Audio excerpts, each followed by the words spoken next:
વાલા વૈષ્ણવો, જય શ્રી કૃષ્ણ. આપણે શું બોલીએ છીએ? શ્રી ગુસાઈજીને પરમ દયાલ કહીએ છીએ. આપણે એમ બોલીએ કે બોલો શ્રી ગુસાઈજી પરમ દયાલ કી જય. તો ગુસાઈજીને કઈ એમનેમ પરમ દયાળુ નથી કર્યા. એસી કૃપા કોણ કરે ગુરુ બિના. શ્રી ગુસાઈજીએ તાજ બેગમને પતિને વશ કરવાનો કયો મંત્ર આપ્યો અને તેનાથી પ્રભાવિત થઈને અકબર બાદશાહે પણ શ્રી ગુસાઈજીનું શરણ સ્વીકાર્યું અને એમના પણ પ્રશ્નનો જવાબ શ્રી ગુસાઈજીએ કઈ રીતે આપ્યો કે સાહેબ કેસે મિલે, તેનું ભાવ દર્શન આપણે કરીશું. વાલા વૈષ્ણવો, હું મન આતુરી આપ સર્વે વૈષ્ણવોનું આજના આ અલૌકિક સત્સંગમાં હાર્દિક સ્વાગત કરું છું. સાયંકાલનો સમય હતો. ગોકુલમાં શ્રી યમુનાજીના ઠકુરાણી ઘાટ ઉપર નમતા સૂર્યના સુવર્ણ કિરણો પથરાયા હતા. આકાશમાં સંધ્યાના લાલ સોનેરી રંગની આભા પ્રસરવા લાગી હતી. શ્રી યમુનાજીના શ્યામ નીર જાણે મંદ મંદ સ્મિત કરતા હોય ને તેમ તરંગ કંકણ દર્શાવતા વહી રહ્યા હતા. આસપાસના વન ઉપવનોમાંથી શીતળ સમીર સાથે વહી આવતો પુષ્પ પરિમલ શ્રી નંદનંદનની ક્રીડા ભૂમિને સુવાસિત બનાવતો હતો. ત્યારે છોકરના વૃક્ષ નીચે શ્રી ઠકુરાણી ઘાટ ઉપર શ્યામ સુંદર શ્રી ભાનુ તનયાની સન્મુખમાં શ્રી વિઠ્ઠલેશ બિરાજ્યા હતા. આજે ઉત્સવ હોવાને કારણે આપે પીત વસ્ત્રો ધારણ કર્યા હતા. પીત વસ્ત્રોમાં આપનું ગૌશ્રીઅંગ અધિક સુંદર અને લાવણ્યયુક્ત લાગતું હતું. શ્રીઅંગમાં ગજમોતીના હારથી પરોવાયેલા રત્ન જડિત પદકો ઝૂલતા હતા. બંને કર્ણમાં મોતીની વાળીઓ શોભતી હતી. લલાટમાં ભગવત ચરણાકૃતિ યુક્ત તિલક કસ્તુરીની શ્યામ બિંદી સાથે અત્યંત સુહામણું લાગતું હતું. મુખારવિંદ પર પ્રસન્ન મધુરતા પથરાયેલી હતી. બંને હસ્તમાં રત્નજડિત કંકણ હતા.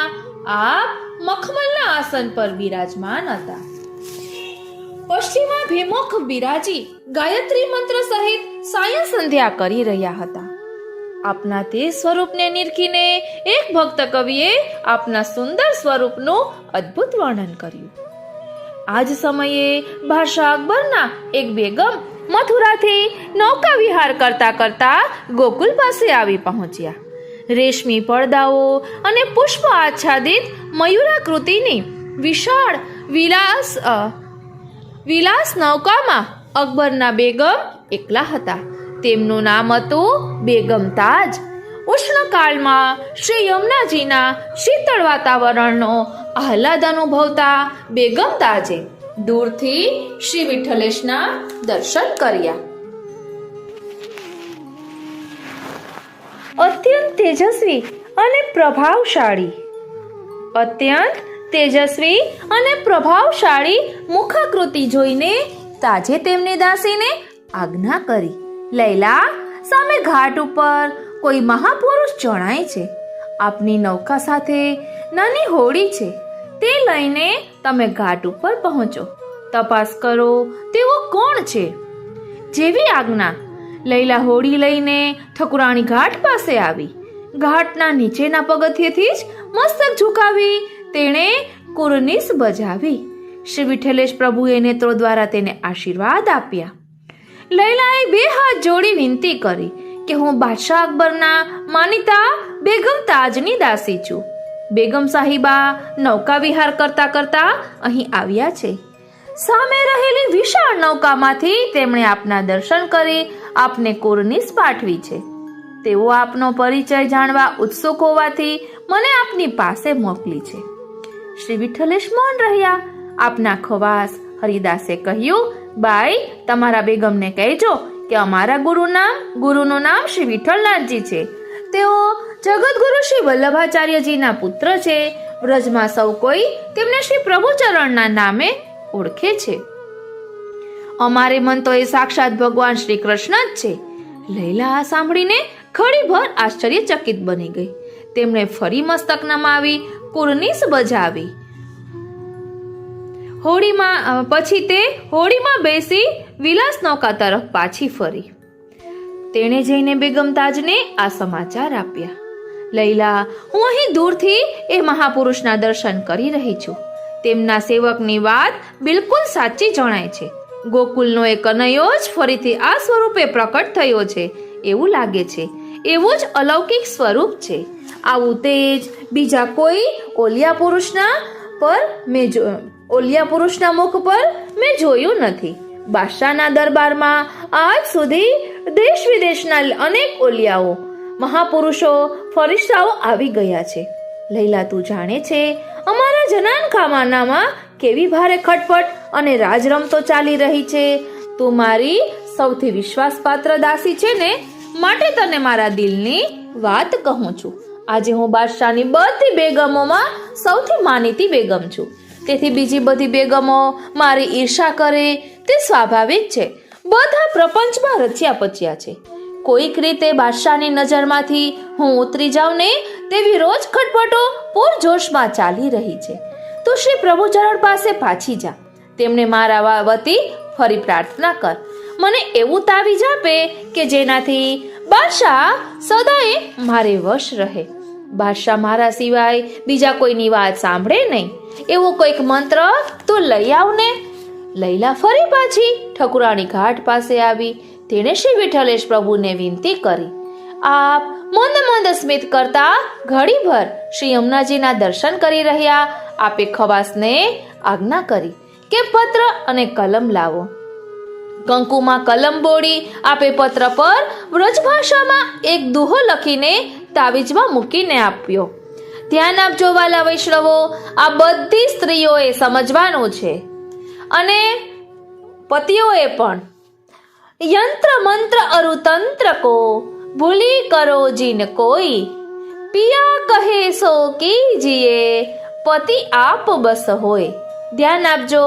યંત્ર મંત્ર અરુ તંત્ર કો ભૂલી કરો જીન કોઈ, પિયા કહે સો કીજીએ પતિ આપ વશ હોય.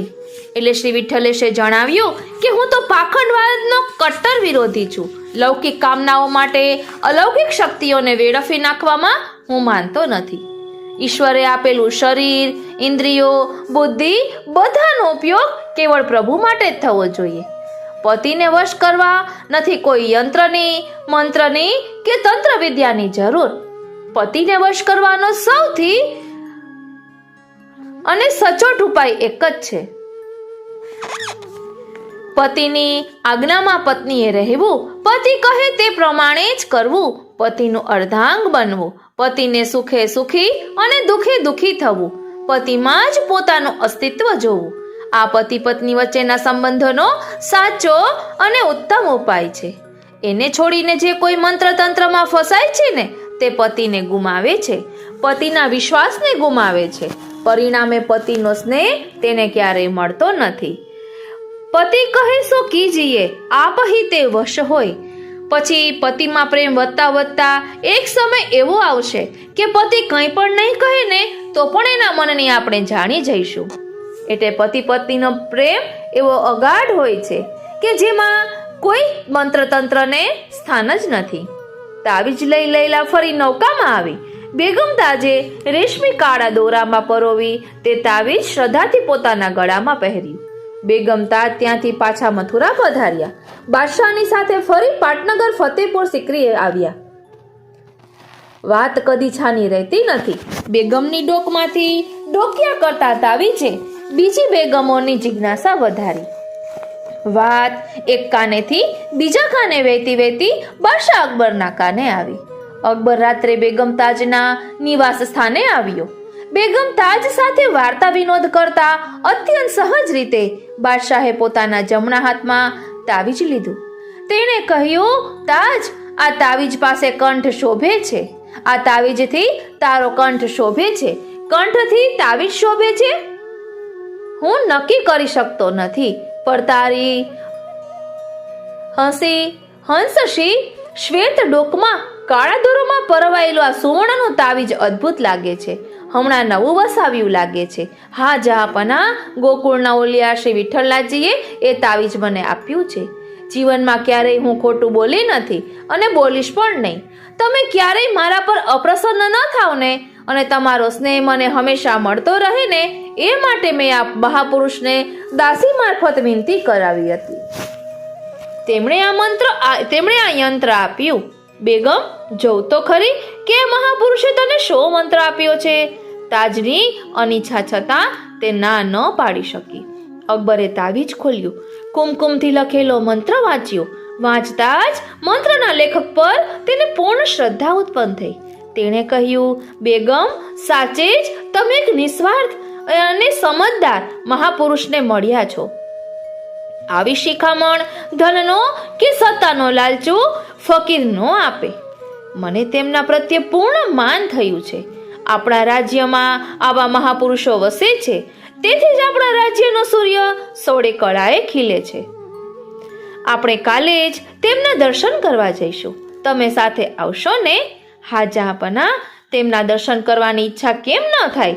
બીજે દિવસે નૌકામાં આરૂઢ થઈ બેગમ તાજને અને રાજા બિરબલને સાથે લઈ બાદશાહ અકબર સાયંકાલના સમયે ફરી ગોકુલ આવ્યા. આજે પણ શ્રી ઠકુરાણી ઘાટ પર શ્વેત ધોતી ઉપરણામાં શોભતા સુહામણા શ્રી વિઠ્ઠલેશ સાયં સંધ્યા કરતા બિરાજતા હતા. બાદશાહના છડીદારે આવી વિનયપૂર્વક 3 વખત કુરનીસ બજાવી. શ્રી વિઠ્ઠલેશ પ્રભુને બાદશાહના આગમનના સમાચાર કહ્યા. આપે આજ્ઞા કરી તેમને ઘાટ પર લઈ આવો. આપશ્રીની આજ્ઞાથી આપશ્રીની સન્મુખ ઘાટ પર બાદશાહ અને તેમના રસાલા માટે આસન બિછાવાયા. બાદશાહ અકબર, રાજા બિરબલ અને બુરખામાં સજ્જ બેગમ તાજ ઠકુરાણી ઘાટના પગથિયા ચડી ઘાટ પર આવ્યા. બાદશાહે મસ્તક નમાવ્યું. બિરબલે 2 હાથ જોડી પ્રણામ કર્યા. બેગમ પણ બુરખામાંથી મસ્તક નમાવી વંદન કરી રહ્યા. આપે સૌને સત્કારી બેસવાની સૂચના આપી. બાદશાહ અકબરે કહ્યું, બેગમ તાજ, મને કાલે જ આપનો પરિચય થયો. પતિને વશ કરવા એટલે અકબર બાદશાહ શ્રી ગુસાઈજીને કહી રહ્યા છે કે બેગમ તાજ દ્વારા મને કાલે જ આપનો પરિચય થયો. પતિને વશ કરવા આપે આપેલી સુંદર શિખામણ મેં વાંચી. મને થયું કે આપના જેવા નિસ્પૃહી મહાપુરુષ મારા રાજ્યમાં વસે છે, ત્યારે તેમના રૂબરૂ દર્શન કરી તેમના આશીર્વાદ લેવા જોઈએ. તેથી આવ્યો છું. મહાપુરુષ પાસે ખાલી હાથે ન જવાય, માટે આપને આ એક અમૂલ્ય મણી ભેટ આપું છું. આ મણીની વિશિષ્ટતા એ છે કે તે રોજ સવારે 5 તોલા સોનું આપે છે. આપ તો ગૃહસ્થ છો, આપ મણી રાખો, આપને ઘણો ઉપયોગમાં આવશે. મખમલની સુંદર ડબ્બીમાં મૂકેલ મણી બાદશાહે શ્રી ગુસાઈજીના ચરણારવિંદ પાસે ધર્યો. શ્રી વિઠ્ઠલેશ મખમલની ડબ્બી હાથમાં લઈ ખોલ્યા વિના બાદશાહની સામે દ્રષ્ટિ કરીને પૂછ્યું કે બાદશાહ, શું આ મણી આપે મને હંમેશ માટે આપી દીધો છે? હા મહારાજ, એ મણી હવે આપનો જ છે. શ્રી વિઠ્ઠલેશ પ્રભુએ 3 વખત બાદશાહને ફરીને પૂછ્યું અને બાદશાહને થયું કે શું મારી વાતનો એમને વિશ્વાસ નથી આવતો, તેથી 3 વખત પૂછે છે, છતાં તેણે વિવેકથી 3 વખત હા કહી. શ્રી વિઠ્ઠલેશ પ્રભુએ બાદશાહ પરથી પોતાની દ્રષ્ટિ ઉઠાવી શ્રી યમુનાજીના તરંગ ભુજકંકળો પર દ્રષ્ટિને સ્થિર કરી આપ પોતાના સ્થાન ઉપરથી ઊભા થયા. મખમલની ડબ્બી જમણા હસ્તમાં લઈ ઠકુરાણી ઘાટના પગથિયા ઉતરવા લાગ્યા. સૌને નવાઈ લાગી. આપ જલમાં થોડે દૂર જઈ જમણા હસ્તથી ડબ્બી શ્રી યમુનાજીના જલમાં પધરાવીને પાછા આવ્યા. પોતાના આસન પર આપ ફરી બિરાજ્યા. બાદશાહ અકબરને આ જોઈ ઘણો ગુસ્સો આવ્યો. તેણે મનમાં જે વિચાર કર્યો કે શું મારી ભેટની આ કદર? એ કોઈ ત્યાગી કે સંન્યાસી તો નથી, એમના કંઠમાં પણ કિંમતી રત્નહાર છે. તેમણે મારી ભેટ જલમાં ફેંકી દઈ મારું જ નહીં, મારી રાજ્ય સત્તાનું અપમાન કર્યું છે. પરંતુ અકબર વિવેકી હતો. એક ક્ષણ ગુસ્સાને પી ગયો. તેણે કહ્યું, મહારાજ, તમારે તે મણી નહોતો રાખવો તો મને પાછો આપવો હતો ને. ભેટનો અસ્વીકાર કર્યો હોત તો મને આટલું દુઃખ ન થાત. મને મારો મણી પાછો આપો. શ્રી વિઠ્ઠલેશ મંદ સ્મિત કરવા લાગ્યા. આપે કહ્યું, આવો બાદશાહ, તમારો મણી તમને પરત કરું. શ્રી વિઠ્ઠલેશ ફરી ઠકુરાણી ઘાટના પગથિયા ઉતરવા લાગ્યા. સાથે બાદશાહ છે. આપે ઠકુરાણી ઘાટના છેલ્લા પગથિયેથી જ નીચા નમી ખોબામાં જળ લીધું. ત્યારે જળને બદલે સાંજના આથમતા સૂર્યના સોનેરી કિરણોમાં ચળકતા સેંકડો મણી આપના ખોબામાં ચમકી રહ્યા. બધા એક જ કદના અને એક જ ઘાટના હતા. પ્રત્યેક મણી એક સરખો પ્રકાશિત હતો. આપે બાદશાહની સામે ખોબો લંબાવ્યો અને કહ્યું, લો બાદશાહ, આમાંથી તમારો મણી શોધી લો. આ પ્રત્યેક મણી 5 તોલા સોનું આપે છે. તમારો જે મણી હોય ને તે તમે લઈ લો. ભગવતી શ્રી યમુના મહારાણી અહીં હાજર બિરાજે છે. જરાય સંકોચ રાખ્યા વિના તમારા મણીને અલગ તારવી લો. બાદશાહ અકબરનો ક્રોધ અદ્રશ્ય થઈ ગયો. તેના હૃદયમાં શ્રી વિઠ્ઠલેશ પ્રભુ ચરણ માટે પારાવાર શ્રદ્ધા પ્રગટી. તેને ખાતરી થઈ કે આ કોઈ દેવદૂત નથી, આ કેવળ પરમાત્માનો મોકલેલો ફરિશ્તો નથી, પણ આ તો પોતે જ સાક્ષાત અલ્લાહ છે, ઈશ્વર છે. ત્યાં ઘાટ ઉપર જ બાદશાહે શ્રી વિઠ્ઠલેશ પ્રભુ ચરણને સાષ્ટાંગ દંડવત પ્રણામ કર્યા. બોલો શ્રી ગોસાઈજી પરમ દયાલ કી જય. આપણે પણ દંડવત પ્રણામ કરીએ. હાથ જોડી તે કહેવા લાગ્યો, હે મહારાજ, મને ક્ષમા કરો, આપને મેં જાણ્યા નહીં. આજથી આપ મારા સાચા રાહબર છો. આપ મને કંઈક સેવા બતાવો. બાદશાહ, તમે રાજા છો અને આ દેશ ભારત વર્ષ છે. અમારો ધર્મ સનાતન હિન્દુ ધર્મ છે. આ ધર્મ કોઈ વિશિષ્ટ જ્ઞાતિ કે જાતિના લોકોનો નથી. આ ધર્મ કોઈ વિશિષ્ટ સમય કે પ્રદેશ માટેનો નથી. આ ધર્મ પ્રાણી માત્ર માટેનો છે. જગતના સમસ્ત માનવ સમાજના શ્રેય અને પ્રેય માટેનો છે. માટે હિન્દુ ધર્મ સૌનો સમાદર કરતા શીખવે છે. કોઈ સાથે વેર કરતા શીખવતો નથી. સૌને માન આપતા શીખવે છે. કોઈનું અપમાન કરતા શીખવતો નથી.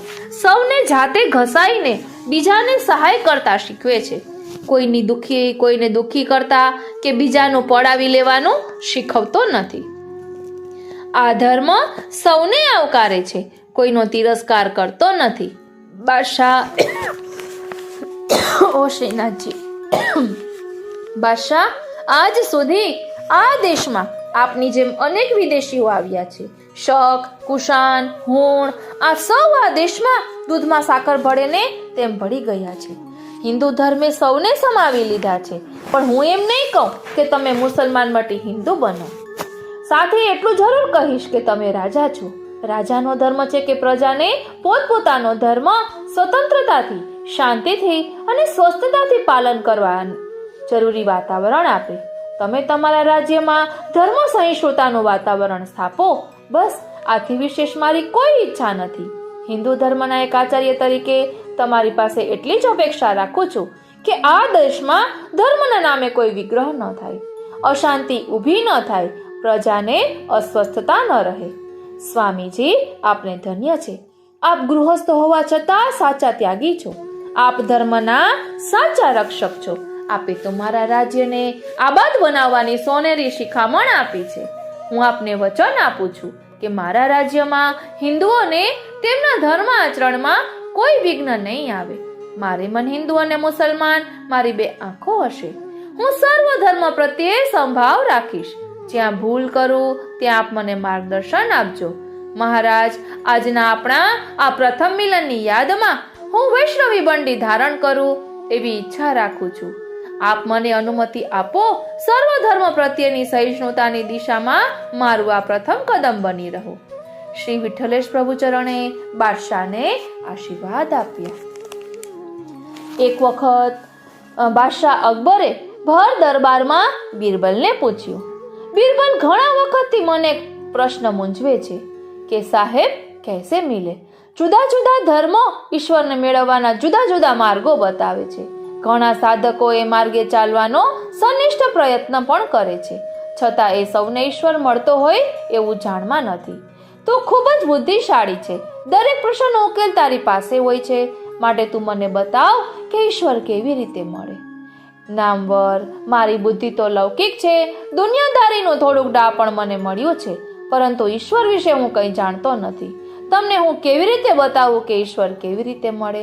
બિરબલ, મારે તારી કોઈ વાત સાંભળવી નથી. મારા પ્રશ્નના જવાબ માટે તને 3 દિવસની મુદત આપું છું.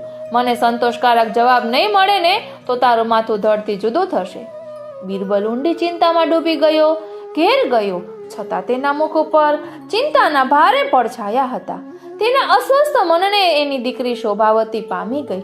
શોભાવતીએ પૂછ્યું, પિતાજી, આપ આજે આટલા બધા મૂંઝાયેલા કેમ છો? બેટા, રાજકાજની વાતમાં તને શું કહું? ના ના, આજે કોઈ રાજકાજની વાત લાગતી નથી. મને સાચું કહો, તમે કેમ ચિંતાતુર છો? બિરબલે શોભાવતીને દરબારમાં બનેલી ઘટના કહી. પિતાજી, આમાં મૂંઝાવા જેવું શું છે? એનો જવાબ તો આપણા ગુરુદેવ શ્રી ગુસાઈજી ખૂબ સારી રીતે આપશે. તમે કાલે સવારે જ ગોકુલ જાઓ. બિરબલ બીજા દિવસે ગોકુલ ગયો. શ્રી ગુસાઈજીને વિનંતી કરી. આપે મંદ મંદ સ્મિત કરતા આજ્ઞા કરી. બિરબલ જ્ઞાન મેળવવાનો એક શિષ્ટાચાર છે. જેને જ્ઞાન જોઈતું હોય ને તેને શિષ્ય ભાવે વિનયપૂર્વક ગુરુ પાસે જઈને પ્રશ્ન પૂછવો જોઈએ. તારા બાદશાહને કહે છે કે તેમના પ્રશ્નનો જવાબ જોઈતો હોય ને તો તેઓ પોતે અહીં આવે. બિરબલે બાદશાહને વાત કહી. સુંદર નૌકામાં બેસી બિરબલને સાથે લઈ બાદશાહ ગોકુલ આવ્યા. સાંજનો સમય હતો. શ્રી ગુસાઈજી ઠકુરાણી ઘાટ પર છોકરના વૃક્ષ નીચે બિરાજ્યા હતા. બાદશાહે વિનયથી પ્રણામ કર્યા. આપે મંદ સ્મિત કરતા બાદશાહને આવકારી બેસવા માટે આસન આપ્યું. આપે પૂછ્યું, બોલો અકબર બાદશાહ, તમારો શો પ્રશ્ન છે? મહારાજ, સાહેબ कैसे मिले? जैसे आप हमको मिले, એમ શ્રી ગુસાઈજીએ જવાબ આપ્યો. આપ આટલો ટૂંકો ઉત્તર આપી બાદશાહની સામે જોઈ મંદ મંદ સ્મિત કરવા લાગ્યા. બાદશાહને જવાબમાં સમજણ ન પડી. તેના ચહેરા ઉપર મૂંઝવણ હતી. આપ તે કળી ગયા. અકબર બાદશાહ, જવાબ ન સમજાયો? ના મહારાજ, ન સમજાયો. વાત તદ્દન સરળ છે. તમે રાજા છો અને અમે પ્રજા છીએ. અમને ઈચ્છા થાય કે રાજાને મળવું છે અને દિલ્હી આવીએ તો અમારી ઈચ્છા પ્રમાણે તમારો મેળાપ થાય ખરો? તો રાજા કહે, ના. બરોબર, પરંતુ તમને ઈચ્છા થાય કે મારે અમુક પ્રજાજનને મળવું છે તો તેને મળવામાં વિલંબ થાય કરો? તો અકબર બાદશાહ કહે કે ના, બસ ભગવાનને મળવાનું પણ આવું જ છે. જીવ ઈચ્છા કરે કે મારે ભગવાનને મળવું છે, તે માટે જીવ ગમે તેટલા સાધન કરે ને તોય ભગવાનની ઈચ્છા ન હોય તો જીવ ભગવાનને મેળવી શકતો નથી. પરંતુ ભગવાન ઈચ્છા કરે કે મારે આ જીવને મળવું છે ત્યારે જીવ ગમે તેટલો દુષ્ટ હોય ને તોય તેને ભગવાન ક્ષણભરમાં પ્રાપ્ત થાય છે. માટે જ અમારા ઉપનિષદો કહે છે કે ભગવાન તપથી, જ્ઞાનથી, વિદ્યાભ્યાસથી, જ્ઞાનની વાર્તા સાંભળવાથી કે કહેવાથી મળતા નથી, પરંતુ જે જીવ પર ભગવાન પોતે કૃપા કરે તેને ભગવાન તરત જ મળે છે. ભગવાનને મેળવવાનો સૌથી ઉત્તમ માર્ગ ભગવાનની કૃપાનો માર્ગ છે. જીવે ભગવાનની ભક્તિ કરતા રહેવું. જીવ તેનાથી વિશેષ બીજું કશું કરી શકતો નથી. ભક્તિના માર્ગે ન ચાલી શકાય ત્યાં બાળકની જેમ જીવે બેસી જવું. ભગવાન કૃપાના માર્ગે ચાલતા ચાલતા જ્યારે જીવ પાસે પધારશે ને ત્યારે જીવને ભગવાનની પ્રાપ્તિ થશે. આ સાંભળતા જ બાદશાહ અકબર ખૂબ રાજી થયો. તેણે અહોભાવથી મસ્તક નમાવ્યું. તેણે બે હાથ જોડી કહ્યું, મહારાજ, આજ સુધી હું અનેક ધર્મ આચાર્યોના સંપર્કમાં આવ્યો છું. જુદા જુદા ધર્મના સંત મહંતોનો સત્સંગ કર્યો છે, પરંતુ ભગવાનને પ્રાપ્ત કરવા માટેની આ સાચી વાત આટલી સરળ રીતે મને કોઈએ સમજાવી નથી. આજે મારું મસ્તક અહોભાવથી આપના ચરણોમાં નમે છે. આપ કૃપા કરી એક વખત મારા રાજ્ય દરબારમાં પધારો એવી હું વિનંતી કરું છું. શ્રી ગુસાઈજીએ મંદ મંદ સ્મિત કરી બાદશાહ અકબરનું આમંત્રણ સ્વીકાર્યું. આપ દિલ્હી પધાર્યા. બાદશાહ અકબરને આપના પધારવાની જાણ થઈ. ભારે માનપૂર્વક આપને રાજ્ય દરબારમાં પધરાવ્યા. સુવર્ણના ઊંચા સિંહાસન પર આપને પધરાવી બાદશાહ અકબરે આપનું બહુ માન કર્યું. રાજ્ય દરબારની કાર્યવાહી અવલોકતા આપ ત્યાં બિરાજ્યા. દરબારમાં કેસ ચાલતો હતો. સુરતના નગર શેઠની પુત્રવધુનો કેસ હતો. તે કેસની બાબતો સાંભળતા આપને લાગ્યું કે તે બાઈને અન્યાય થઈ રહ્યો છે. તેને જબરદસ્તીથી મુસલમાન બનાવવામાં આવી રહી છે. આપે રાજસભા પૂરી થયા બાદ એકાંતમાં બાદશાહ અકબરને કહ્યું, અકબર બાદશાહ, આજે સુરતના નગર શેઠની પુત્રવધુનો જે કેસ દરબારમાં ચાલ્યો ને તેમાં કંઈક કાવતરું હોય ને એવું મને લાગે છે. તે બાઈને સાચો ન્યાય મળ્યો નથી. ગુસાઈજી, આપ આજ્ઞા કરો તે પ્રમાણે તેના ન્યાયને ફરીથી વિચાર કરવા હું તૈયાર છું. નિર્દોષને અન્યાય થાય તે મને પણ સ્વીકાર્ય નથી. અકબર શાહ, એક કામ કરો, માણસ આરામથી બેસી શકે ને તેવા 2 મોટા પાંજરા મંગાવો. તેમાં એક પાંજરામાં તે બાઈને બેસાડો અને બીજા પાંજરામાં તમારા મોગલ સરદારને બેસાડો, જેણે કેસની ફરિયાદ કરી છે. તમારા વિશાળ રાજમહેલના એકાંત ભાગમાં આજની રાત બંને પાંજરા પાસે મુકાવો. તમારા અતિ વિશ્વાસુ હોય તેવા 2 માણસોને ત્યાં છુપાઈને ગોઠવો. ફરિયાદી અને આરોપી વચ્ચે ચાલતી બધી વાતો નોંધી લેવાનું કહો અને તમારી પાસે કાલ સવારે તે વાતો તેઓ લેખિત સ્વરૂપમાં રજૂ કરે ને એવી સૂચના આપો. પછી તેના આધારે ફરીથી તે કેસનો ન્યાય કરજો. હું પણ કાલે તે કેસ સાંભળવા રાજ દરબારમાં આવીશ. બાદશાહ અકબરે તે પ્રમાણે બધી વ્યવસ્થા કરી. રાત્રે નગરશેઠની પુત્રવધુ બાજુના પાંજરામાં બેઠેલા મોગલ સરદારને પૂછે છે, સરદાર, તમે ભારે ચતુર છો હો. મારા રૂપ પર મોહિત થઈ તમે મને વશ કરવા માટે તમારથી થઈ શકે ને એટલું બધું કર્યું છે. હવે મને લાગે છે કે તમારી બેગમ બનવા સિવાય મારે કોઈ ઈલાજ રહ્યો નથી. ત્યારે તમે કેવી રીતે આ બધું કર્યું તે સાચે સાચું નહીં કહી દો. અહીં આપણી વાત સાંભળે એવું તો બીજું કોઈ નથી. મોગલ સરદાર પણ હિન્દુબાઈના વચનોથી ભ્રમિત થયો. તેણે કામા આવેશમાં આવીને સઘળી હકીકત કહી. બાઈ, તું તારા ઘરના વાડામાં સ્નાન કરતી હતી ને ત્યારે ઘોડા પર બેસી હું ત્યાંથી જતો હતો. તને જોતાની સાથે જ મને થયું કે હું તને મારી પત્ની બનાવું.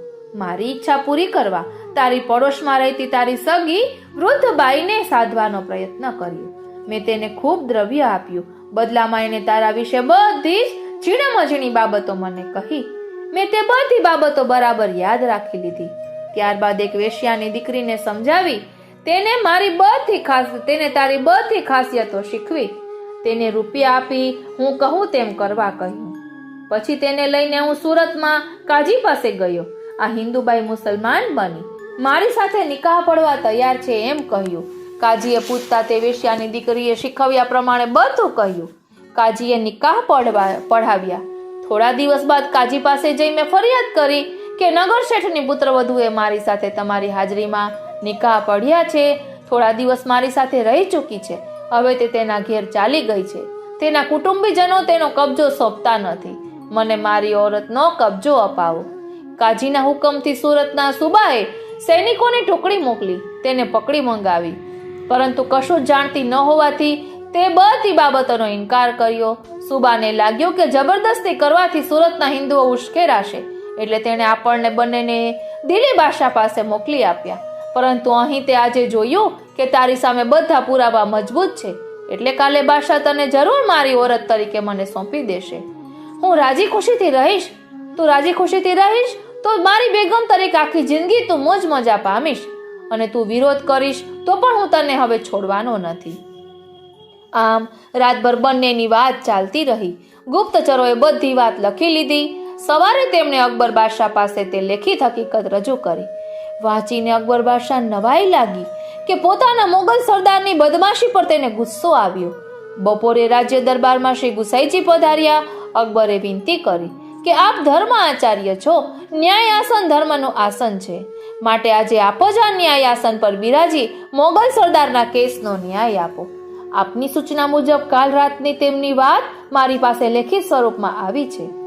બાદશાહની આજ્ઞાથી બંને પાંજરા રાજ્ય દરબારમાં લાવવામાં આવ્યા. દીવાને ગુપ્તચરોનો લેખિત અહેવાલ રાજ્ય દરબારમાં વાંચી સંભળાવ્યો. શ્રી ગુસાઈજીએ ન્યાય આસન પરથી મોગલ સરદારને પૂછ્યું, સરદાર, તમે જે કંઈ સાંભળ્યું એ સાચું છે? હા મહારાજ, સાચું છે. આપે આજ્ઞા કરી. બાદશાહ, ન્યાય કરવા જેવું કશું રહેતું જ નથી.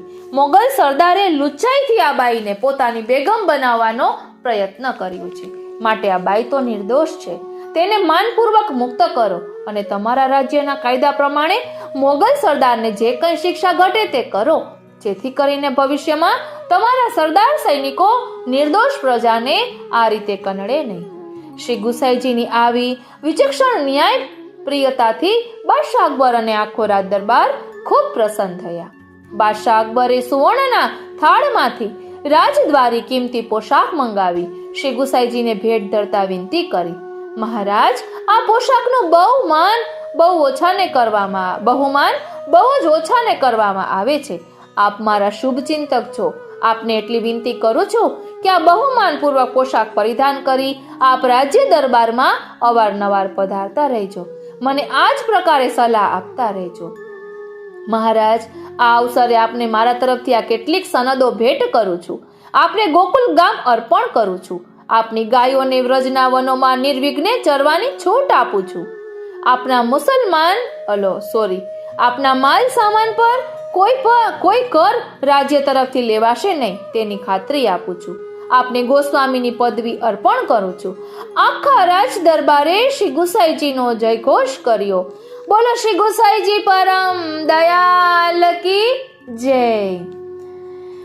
સાંજે દિલ્હીમાં શ્રી ગુસાઈજીના મુકામ પર સુરતના નગર શેઠ પોતાની પુત્રવધુ અને પરિવારને લઈને આવ્યા. તેમણે વિનંતી કરી, મહારાજ, આજે આપે કૃપા કરી અમારી આબરૂ સાચવી છે. આપ અમારા તારણહાર છો. હવે કૃપા કરી અમને સેવક કરો. શ્રી ગુસાઈજીએ સૌને સેવક કર્યા.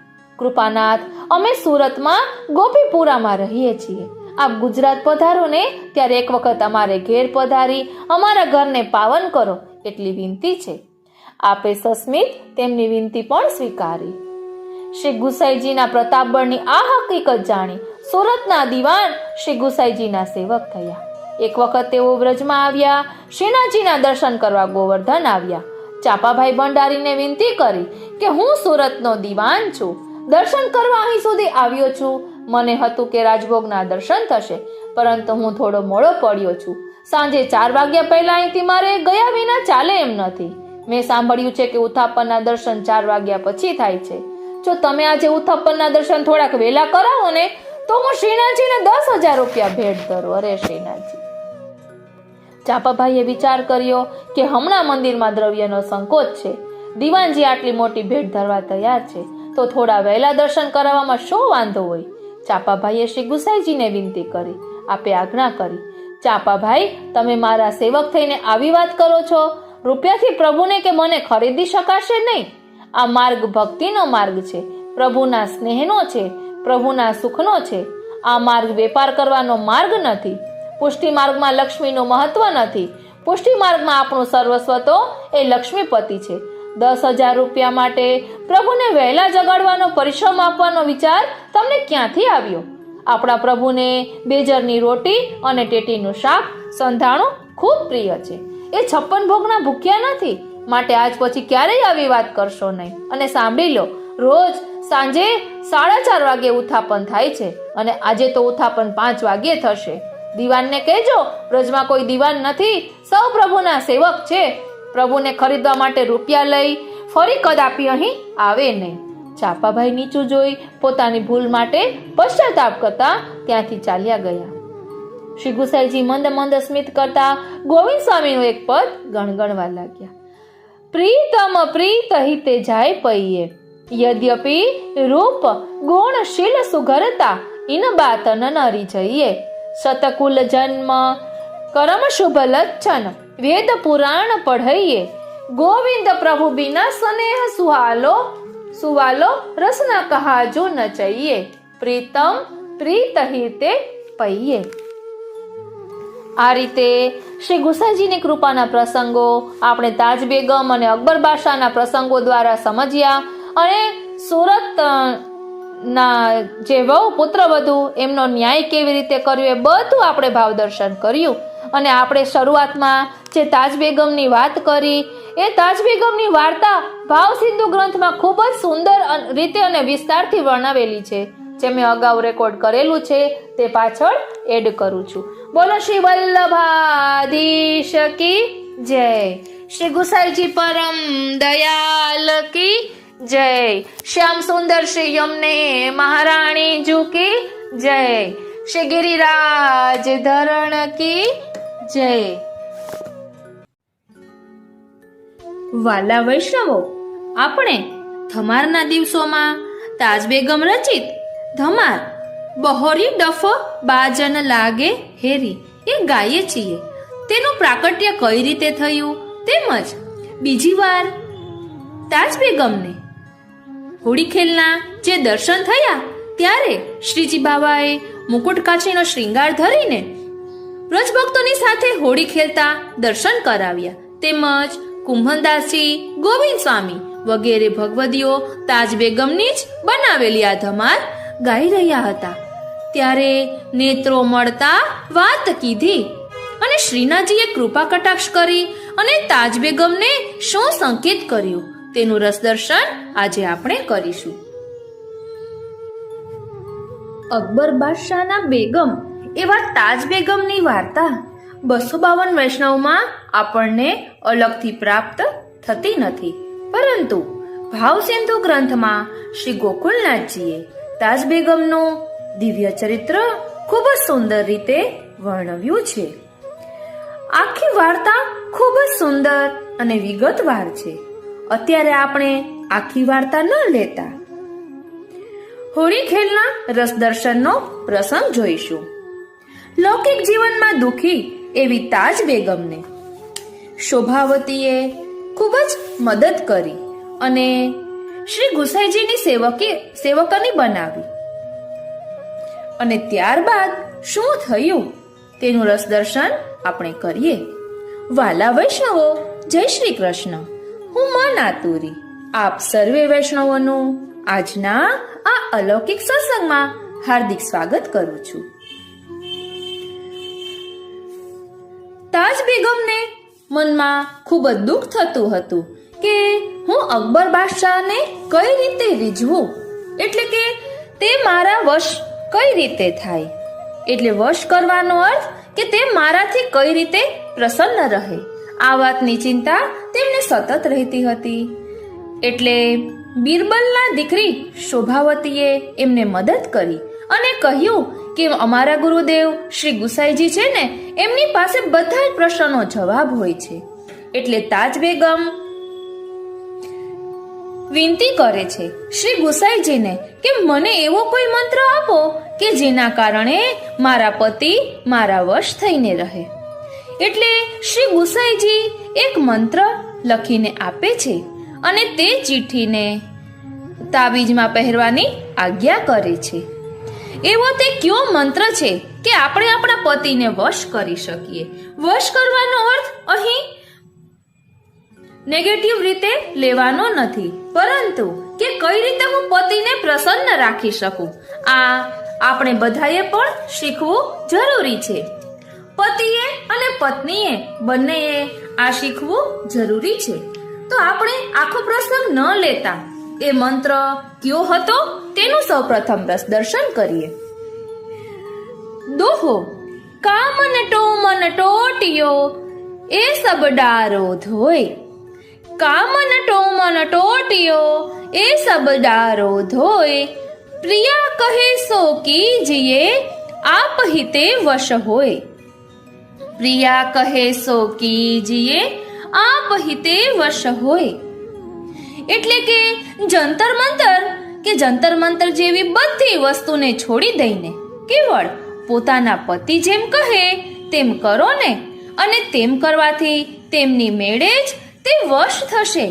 અરે ક્ષણભર પહેલા તો ક્રોધાવેશમાં દેખાતા અકબર બાદશાહ કોઈ બીજા જ સ્વરૂપે દેખાવા લાગ્યા. એટલે અહીં પ્રસંગમાં એવું વર્ણન આવે છે કે બીજી બધી રાણીઓએ અકબર બાદશાહને કાન ભંભેરણી કરી કે તાજ બેગમે કઈ કામન ટોમન એટલે કે કાળી વિદ્યા કઈ કરી છે કે જેના કારણે અકબર બાદશાહ એમને વશ થઈ ગયા છે. એટલે અને તે તેના ગળામાં તે મંત્ર પહેર્યો છે એવું બધા બીજી બધી રાણીઓએ કહ્યું હતું. એટલે અકબર બાદશાહ તાજ બેગમના ગળામાં રહેલા એ તાબીજને ખેંચીને એમાં ખોલીને જુએ છે તો તેમાં આ લખ્યો હોય છે દોહો કે કામન ટોમન ટોટિયો એ સબડારો ધોય, પ્રિયા કહે સો કીજીએ આપ હિતે વશ હોય. આટલું વાંચતા તો અકબર બાદશાહ પાણી થઈ ગયા, પીગળી ગયા કે એવા તે ક્યાં ગુરુ છે કે આટલું સુંદર સમજાવ્યું. તો ચાલો હવે આપણે તેનું રસદર્શન કરીએ. અકબર બાદશાહ ક્ષણભર પહેલા ક્રોધાવેશમાં દેખાતા કોઈ બીજા સ્વરૂપે દેખાવા લાગ્યા. એટલે ટૂંકમાં કે ક્રોધાવેશથી ભરેલો ચહેરો કેમ જાણે કોઈની લાચારી કરતો હોય તેવો બની ગયો. હૃદય શાંત થઈ ગયું. આવું લખનારા પ્રત્યે કોઈ બીજો જ ભાવ પ્રદર્શિત થયો. ગુસ્સામાં ને ગુસ્સામાં જે કાંઈ પોતે બોલેલ હતા ને તે બદલ પશ્ચાતાપ કરવા લાગ્યા અને બીજી બેગમો પ્રત્યે અપ્રસન્નતા બતાવતા બોલવા લાગ્યા કે આહાહા, સ્ત્રી જાતિ કહી એટલે ખલાસ, પગે લાગીએ પગ. તે પછી કેમ જાણે તાજ બેગમ પાસે માફી માંગતા હોય તેમ કહેવા લાગ્યા કે તાજ, તારા પ્રત્યે મેં બતાવેલા અવિશ્વાસ બદલ મને દરગુજર કરજે, બાકી તમે ધન્ય છો. એમ કહીને તાબીજ કાગળ તાજ એ બેગમના હાથમાં પાછો આપતા તાજ બેગમે પણ પત્રમાં લખેલું વાંચ્યું અને હૃદયથી તો બહુ જ આનંદ માનવા લાગ્યા. પછી અકબર બાદશાહને કહ્યું, હજરત સાહેબ, તાવીજ રૂપેનો આવા આશીર્વાદનો કાગળ મને આ શોભાવતીના ગુરુ દ્વારા પ્રાપ્ત થયો છે. ત્યારબાદ તાજ બેગમની વાત સાંભળીને અકબર બાદશાહે બહુ જ પ્રસન્નતા અનુભવી અને અનુભવતા કહેવા લાગ્યા, વાહ, મારા જેવા એક તુચ્છ જીવ ઉપર જેવી સાહેબની દયા આવી છે તે વિશે દીક્ષિતજી એટલે કે શ્રી ગુસાઈજીએ બતાવીને મને પોતાનો જાણ્યો. એટલે સમજો કે આ દિવસથી અકબર બાદશાહનો શ્રી ગુસાઈજીના ચરણારવિંદમાં વિશ્વાસ પણ દ્રઢ થતો ગયો. બાદ અકબર બાદશાહે તાજ બેગમને કહ્યું કે તારા ઉપર હું પ્રસન્ન થયો છું કે જેથી તું કંઈક માંગ, વળી જે માંગીશ તે આપીશ.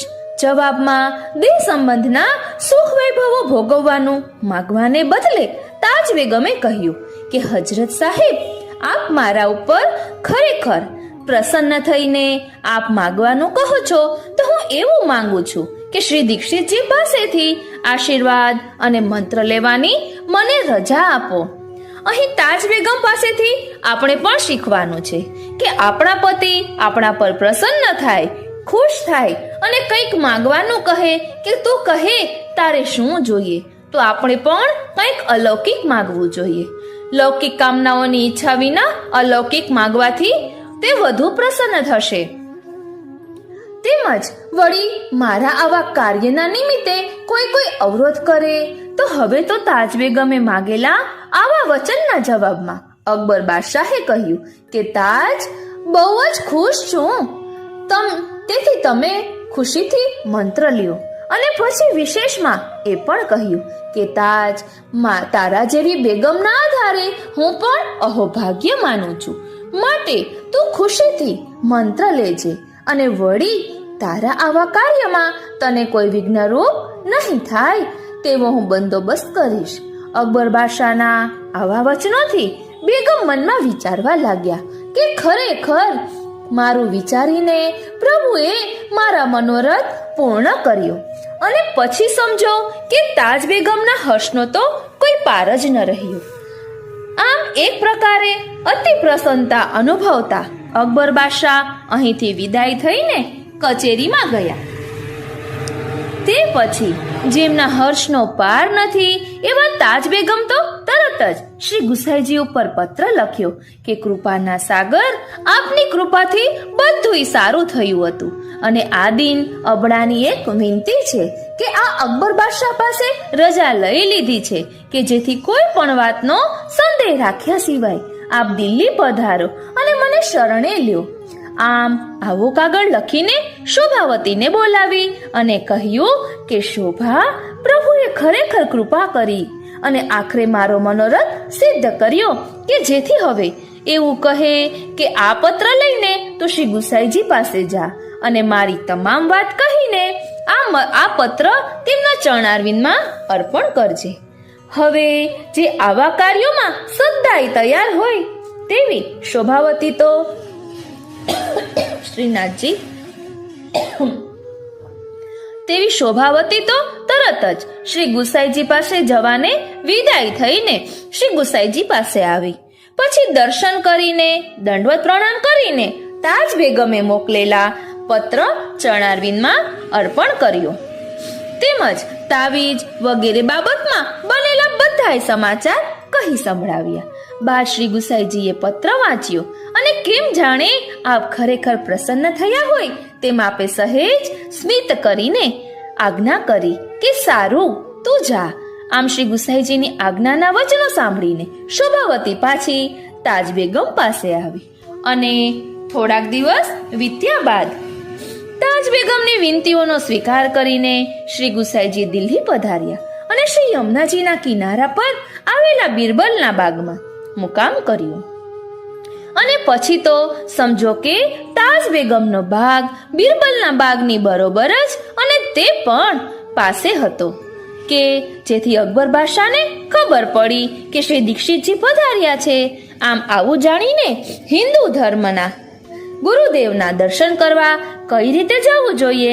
જવાબમાં પંડિતોએ કહ્યું કે દેવ ના જ્યાં મંદિર હોય ત્યાં જઈને સૌથી પ્રથમ દરવાજાથી સાષ્ટાંગ દંડવત પ્રણામ કરવા, પછી દેવના દર્શન તેમજ ગુરુદેવ આચાર્યો માટે પણ આવું જ સમજવું.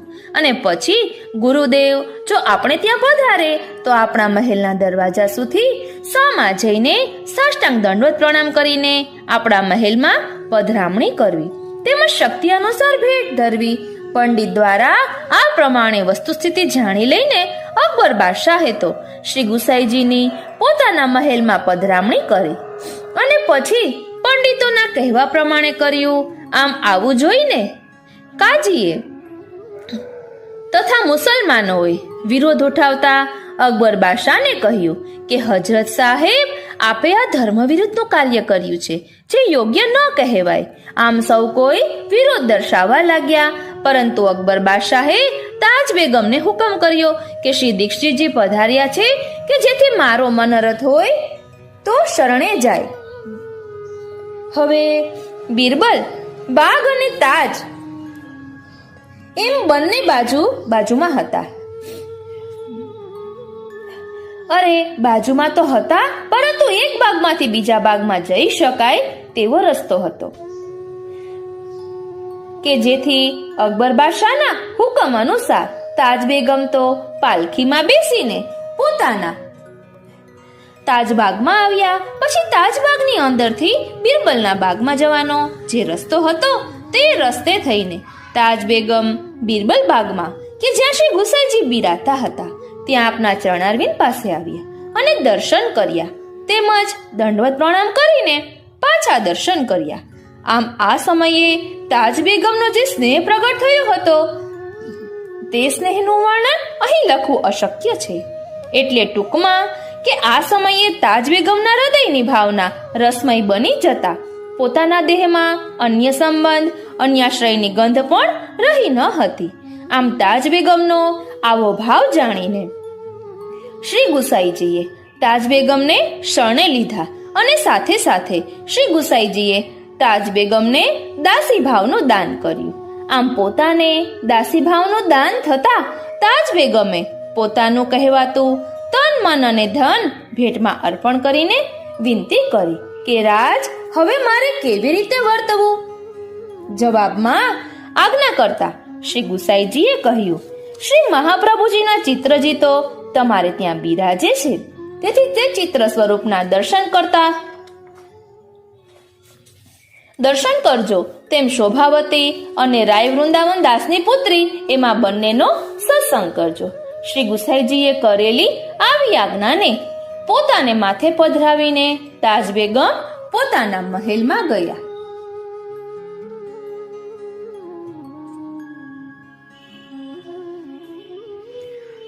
તે પછી તાજ બેગમે 2 મહેલો તૈયાર કરાવ્યા. આમ આ બંને મહેલો માટે તાજ બેગમે એવી વ્યવસ્થા કરી કે શ્રી મહાપ્રભુજીનું ચિત્રજી જે અકબર બાદશાહના મહેલમાં બિરાજતા હતા તે ત્યાંથી લાવીને આ 2 મહેલો પૈકી એક મહેલમાં પધરાવ્યું. તેમજ સત્સંગ કરવાનું પણ આ મહેલમાં જ રાખ્યું. એટલે કે એક મહેલ તો કેવળ સેવા સત્સંગ માટે જ રાખ્યું. વળી બાદશાહ અકબર આવે અને તેના સહવાસમાં પણ બેસવું પડે એટલે બીજો મહેલ આવા કાર્યો માટે રાખ્યો. આમ અલગ અલગ કાર્યો માટે અલગ અલગ મહેલો બનાવીને પોતે પોતાનું કાર્ય સિદ્ધ કરવા લાગ્યા. પછી તો સમજો કે પ્રેમના આવેશમાં આવી જતા તાજ બેગમે પોતાનું કાર્ય એટલે અંશ સુધી સિદ્ધ કરી લીધું કે પ્રેમને વશ થયેલા શ્રીનાથજી પોતે દરરોજ શતરંજ ખેલવા માટે તાજ બેગમના મહેલમાં પધારતા અને તાજ બેગમની સાથે શતરંજ ખેલીને મોડી રાત્રિના સમયે નિજ મંદિરમાં પાછા પધારતા. આમ કરતા કરતા એક દિવસ શ્રીનાથજીના શ્રીઅંગે આળસ અને નેત્રોમાં લાલચ દેખાતા શ્રી ગુસાઈજીએ શ્રીનાથજીને વિનતીથી પૂછ્યું કે બાવા, નેત્રો લાલાશ જેવા દેખાય છે તો રાત્રે ક્યાં રહ્યા હતા? જવાબમાં શ્રીનાથજીએ આજ્ઞા કરીને કહ્યું કે રાત્રિએ તાજની સાથે શતરંજ ખેલી, વળી રાત્રિ પણ ત્યાં જ રહેલ, એટલે રાત્રિએ જાગરણ જેવું થયેલ હોવાથી શ્રી અંગે આળસ અને નેત્રોમાં લાલચ જેવું દેખાતું હશે. આમ આવા સ્ત્રી પ્રસંગની વાત શ્રીનાથજીના મુખારવિંદ દ્વારા સાંભળતા શ્રી ગુસાઈજીએ શ્રીનાથજીના રાજભોગમાં આ દિવસથી શતરંજ બિછાવી, એટલે આ દિવસથી શ્રીનાથજીના રાજભોગના સમયે શતરંજ બિછાવાય છે. ત્યારબાદ એક દિવસે તાજ બેગમે શ્રીનાથજીને વિનંતી કરતા કહ્યું કે પ્રભુ, મારા જેવા પર કૃપા કરીને હંમેશા મારા મહેલમાં જ આપ બિરાજો. જવાબમાં શ્રીનાથજીએ શ્રી મુખે અને તે પણ સાક્ષાત રીતે આજ્ઞા કરતા કહ્યું કે તમારા મહેલમાં શ્રી મહાપ્રભુજીના જે ચિત્ર સ્વરૂપ બિરાજે છે તે મારું જ સ્વરૂપ છે, તેથી તે સ્વરૂપને મારું સ્વરૂપ માનીને રહેજો.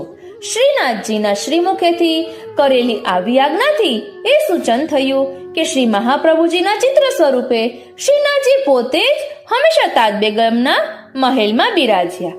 આ બધું આપણે પણ સમજવાનું છે, એટલે ટૂંકમાં એટલું જ સમજો કે શ્રીનાથજીએ શ્રીમુખે કરેલી આ પ્રમાણેની આજ્ઞાથી તાજ બેગમ પોતાના અલૌકિક ભાવથી શ્રી મહાપ્રભુજીની સેવા કરવા લાગ્યા હતા. વિશેષ શું?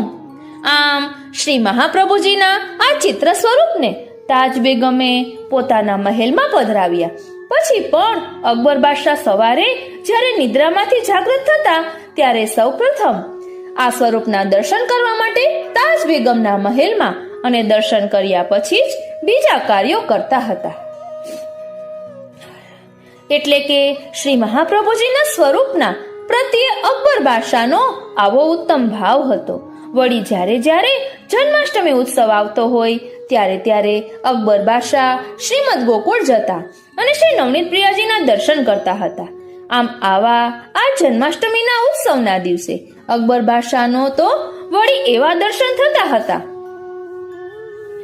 કે શ્રી ગુસાઈજી પલ્લામાં ઝૂલે અને શ્રી નવનીત પ્રિયાજી ઝૂલાવે છે. જો કે બિરબલ પણ આપના સેવક હતા, છતાંય તેમને આવા દર્શન કદી પણ થયા નથી. એટલે કે બિરબલ જ્યારે દર્શન કરતા હોય ત્યારે તેમને પૂછતા કે તમને કેવા દર્શન થાય છે? જવાબમાં બિરબલ કહેતા કે શ્રી નવનીત પ્રિયાજી પાલનામાં ઝૂલે છે અને શ્રી ગુસાઈજી ઝૂલાવે છે, એવા મને દર્શન થાય છે.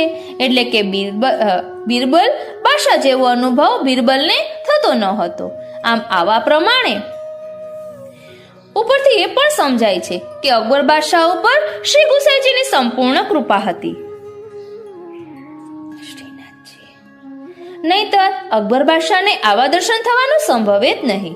આમ અકબર બાદશાહ ઉપર શ્રી ગુસાઈજીની આવી કૃપા હોવાને કારણે અકબર બાદશાહ જ્યારે જ્યારે મથુરા આવતા હતા ત્યારે ત્યારે શ્રી ગુસાઈજીના દર્શન કરવા માટે પ્રથમ શ્રીમદ ગોકુલ આવતા અને પછી મથુરા જઈને પોતાનું કાર્ય કરતા.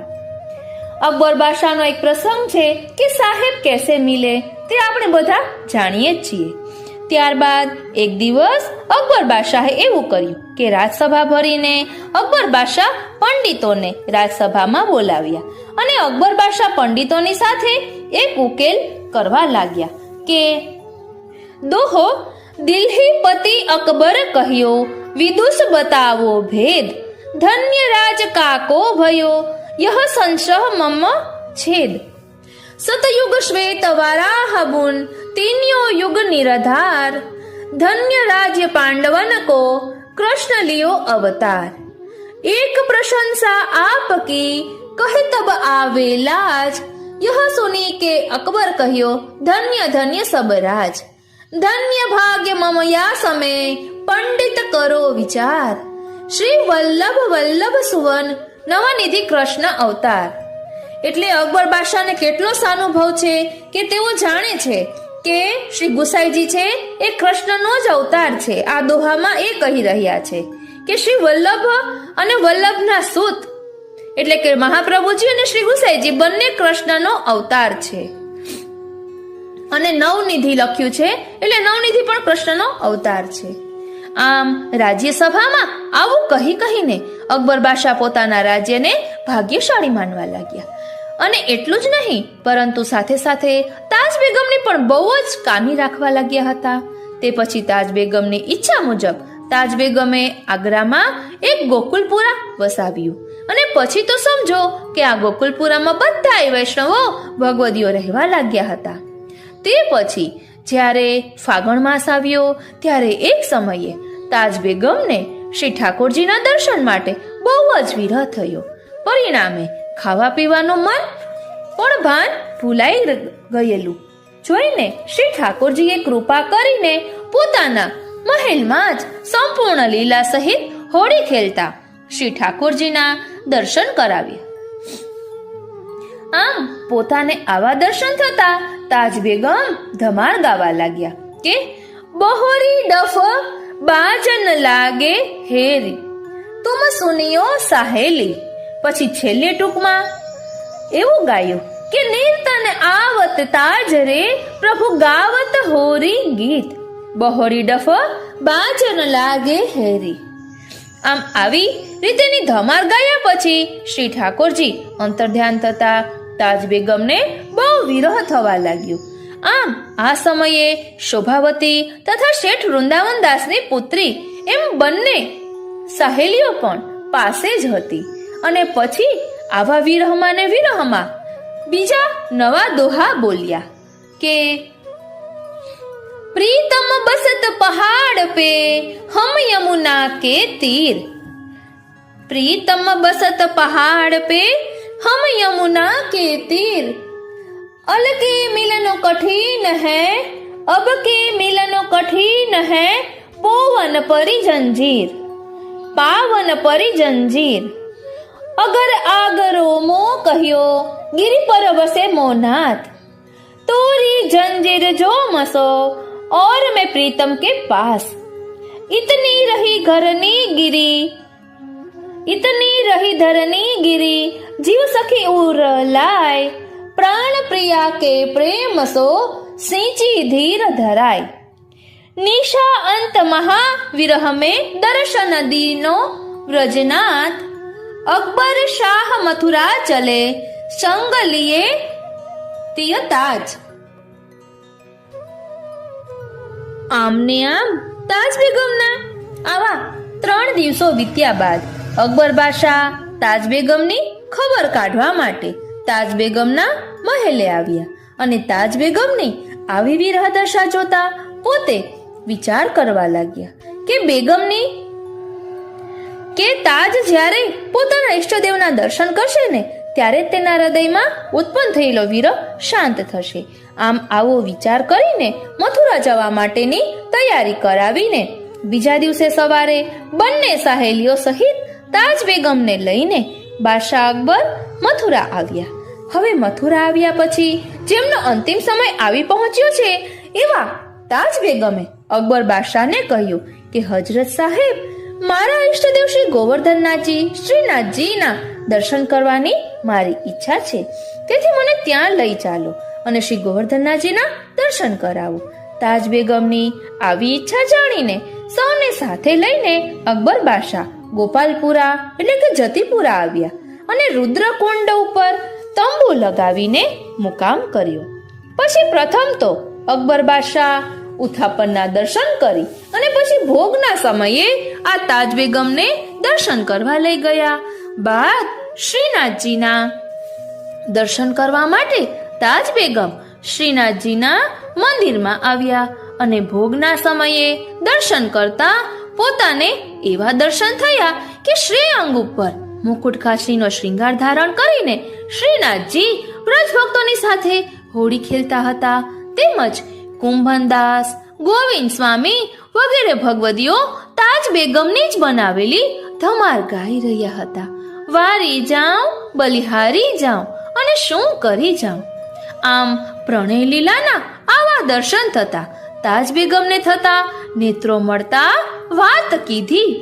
એટલે કે શ્રીનાથજીએ તાજ બેગમના નેત્રો સામે જોઈને કટાક્ષ દ્રષ્ટિ કરવાથી તાજ બેગમ તો શ્રીનાથજીને મળવા માટે દોડ્યા અને દોડતા દોડતા મણિકોઠાની દહેલી ઉપર ચડતાની સાથે જ તાજ બેગમની લૌકિક દેહ છૂટી જતા અલૌકિક દેહ ધારણ કરીને શ્રી ઠાકોરજીની નિજ લીલામાં પહોંચ્યા અને પછી તો સમજો કે છૂટી ગયેલા દેહ નીચે જમીન પર પડતા તાજ બેગમને પછડાટ લાગશે એવું વિચારીને ઉભેલી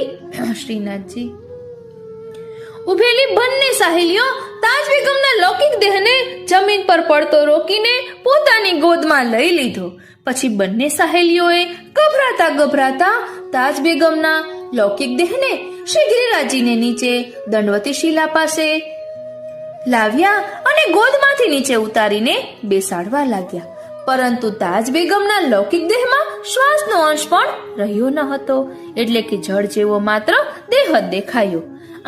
આવું દેખાતું હોવા છતાંય બંને સાહેલીઓએ ચેતન લાવવા માટે પ્રયત્નો તો કર્યા, પણ દેહમાં પ્રાણ હોય તો ચેતન આવે ને. એટલે આખરે તાજ બેગમના લૌકિક દેહમાં પ્રાણ નથી એવું માનીને બંને સાહેલીઓ વિચારમાં પડી ગઈ કે બેગમ સાહેબાનું તો આવું થયું, પરંતુ આવા સમાચાર સાંભળતા બાદશાહ આપણને શું કહેશે તેમજ આપણું શું થશે. આમ બંને સાહેલીઓ ચિંતા કરવા લાગી. ચિંતા કરતી હતી એવામાં તો બાદશાહને ખબર પહોંચી ગયા કે તાજ બેગમ દર્શન કરવા ગયા હતા અને દર્શન કરતા કરતા તેનો જીવ આત્મા તો દેવના ચરણારવિંદમાં પહોંચી ગયો અને જળ થયેલા લૌકિક દેહને સહેલીઓ નીચે લાવી છે. આમ આવા સમાચાર સાંભળતા અકબર બાદશાહ તાજ બેગમના લૌકિક દેહ પાસે આવ્યા અને ગભરાઈ રહેલી સહેલીઓને જોઈને અકબર બાદશાહ એટલું જ બોલ્યા કે જે વસ્તુ જ્યાંની હતી ત્યાં તે વસ્તુ પહોંચી અને વળી આવા કારણથી જ એટલે કે ઠાકોરજીના ચરણારવિંદમાં પહોંચવા માટે જ તાજ મને અહીં બોલાવીને લાવી હતી. વળી તાજના આવા મરણથી હું બહુ જ સુખ માનું છું. બાદ તાજ બેગમના લૌકિક દેહની વિધિ કરાવ્યા પછી અકબર બાદશાહ અહીંથી દિલ્હી તરફ જતા રહ્યા. ત્યારબાદ બેગમના જીવન ચરિત્ર ઉપરથી સૌ વૈષ્ણવો કહેવા લાગ્યા કે તાજ બેગમને આજે મનુષ્ય અવતાર પ્રાપ્ત થયો હતો તે તો કેવળ મ્લેચ્છ તરીકે કહેવા પૂરતો જ હતો. બાકી જ્યારથી શ્રી ગુસાઈજીના શરણે આવ્યા ત્યારથી ઠાકોરજીની સેવા કરી તેમજ અંતિમ સ્થિતિએ પણ શ્રીનાથજીના ચરણારવિંદમાં દેહ છોડીને પોતાનું દૈવી જીવન બતાવ્યું. આમ આ તાજ બેગમ શ્રી ગુસાઈજીના આવા કૃપાપાત્ર સેવક હતા. હવે આ ભાવસિંધુ નામના ગ્રંથમાં એવું પણ લખેલ છે કે શ્રી લલિત ત્રિભંગી રાયજીને પોતાના મહેલમાં પધરાવીને તાજ બેગમ થોડોક સમય સેવા કરી રહી હતી. વળી આ સમયે પોતાની બંને સહેલીઓ પરચારગીમાં એટલે કે ટહેલમાં રહી હતી. પછી શ્રી લલિત ત્રિભંગી રાયજીએ દંડોતધારમાં બિરાજ્યા અને તે પછી શ્રી ગુસાઈજીના ઘરે પધાર્યા. શ્રી ગુસાઈજીએ લલિત ત્રિભંગી નામનું સ્તોત્ર પણ રચ્યું છે. હવે તાજ બેગમના મહેલમાં બિરાજતા શ્રી મહાપ્રભુજીના ચિત્ર સ્વરૂપ વિશે પણ કંઈક જાણીએ કે પાછળથી એવું બન્યું કે અકબર બાદશાહની ગેરહાજરી પછી જહાંગીર શાહ અને જહાંગીર શાહની ગેરહાજરી પછી જ્યારે શાહજહાં દિલ્હીના ગાદીપતિ તરીકે બન્યા હતા ત્યારે તેમના સમયમાં થયેલી લડાઈમાં કૃષ્ણગઢના રાજાએ સહાયતા કરેલી હોવાથી શાહજહાં આ રાજા ઉપર અતિ ખુશ થઈ જતા. કંઈક માગવાનું કહેતા કૃષ્ણગઢના રાજાએ શ્રી મહાપ્રભુજીના આ ચિત્રજીની માગણી કરતા શાહજહાંએ આ ચિત્રજી કૃષ્ણગઢના રાજાને આપ્યા. એટલે સમજો કે સિકંદરના સમયમાં હોનહાર નામના ચિતારાએ સેવકો સહિત શ્રી મહાપ્રભુજીના ચિતરેલા આ ચિત્રજી કૃષ્ણગઢના રાજમહેલમાં પધરાવવામાં આવ્યા અને હાલ પણ ત્યાં જ બિરાજે છે. તેમજ સેવા પ્રકાર પણ ચાલુ છે. આમ મ્લેચ્છોની સાથે રહીને દૈવી જીવન જીવી બતાવનાર તાજ બેગમની વાર્તા અહીં વિરમે છે. ખરેખર સત્ય જ છે કે જે વસ્તુ જ્યાંની હતી ત્યાં તે વસ્તુ પહોંચી. એટલે હવે તો સૌએ પોતપોતાનું જ વિચારવાનું રહ્યું. આજનો આ સત્સંગ શ્રીનાથજી, શ્રી યમુનાજી અને શ્રી મહાપ્રભુજીના ચરણારવિંદમાં સમર્પિત કરું છું. જય શ્રી કૃષ્ણ. સર્વે વૈષ્ણવોને મારા જય શ્રી કૃષ્ણ. સર્વે વૈષ્ણવોને મારા જય શ્રી કૃષ્ણ. આપ સર્વે વૈષ્ણવોને વસંત પંચમીની ખૂબ ખૂબ મંગલ વધાય. અત્યારે આપણે પુષ્ટિ માર્ગમાં વસંત ઉત્સવની હોળી ખેલની 40 દિવસની શું ભાવના હોય છે તે અલગ અલગ પુસ્તકમાંથી વર્ણન લઈ રહ્યા છીએ. હવે આપણે જોઈશું વસંત ઋતુ હોળી ખેલ ભાવના. આનું જે સંકલન કરેલું છે તે સંકલન જેણે કર્યું છે તે છે શ્રી નવનીતલાલ નાથાલાલ શાહ, જે કવિ છે બોરીવલી મુંબઈના. અને આ સત્સંગ માસિક પત્ર પુસ્તક આવે છે તેમાંથી લીધેલું છે. પહેલા આપણે હોળી ખેલની વસંત ઋતુની ભાવના જોઈશું અને ત્યારબાદ ગુસાઈજી રચિત જે અષ્ટપદી છે તે જોઈશું અને કાકરોલી બિરાજતા બ્રજેશકુમારજી રચિત 2 અષ્ટપદી છે તે પણ આપણે તેનું રસદર્શન કરશું. અને સાથે સાથે વસંતમાં જે ફલનાનું પદ બોલવાનું હોય છે તે ભાવાર્થ સહિત આપણે સાથે જોઈશું. તો આપણે શરૂ કરીએ વસંત ઋતુ હોળી ખેલ ભાવના. પુષ્ટિ માર્ગમાં 6 ઋતુઓના 6 ઉત્સવ પ્રાધાન્ય છે. તે વર્ષ દરમિયાન આવતા હોવાથી મનાવવામાં આવે છે. તે આ પ્રમાણે છે: હેમંત ઋતુના કુંવારા જાગરણ, બીજું શિશિર ઋતુના હોળી ખેલ, ત્રીજું વસંત ઋતુના દોલોત્સવ, ચોથું ગ્રીષ્મ ઋતુમાં ફૂલ મંડલીઓ, પાંચમું વર્ષા ઋતુના હિંડોળા અને છઠ્ઠું શરદ ઋતુના રાસોત્સવ.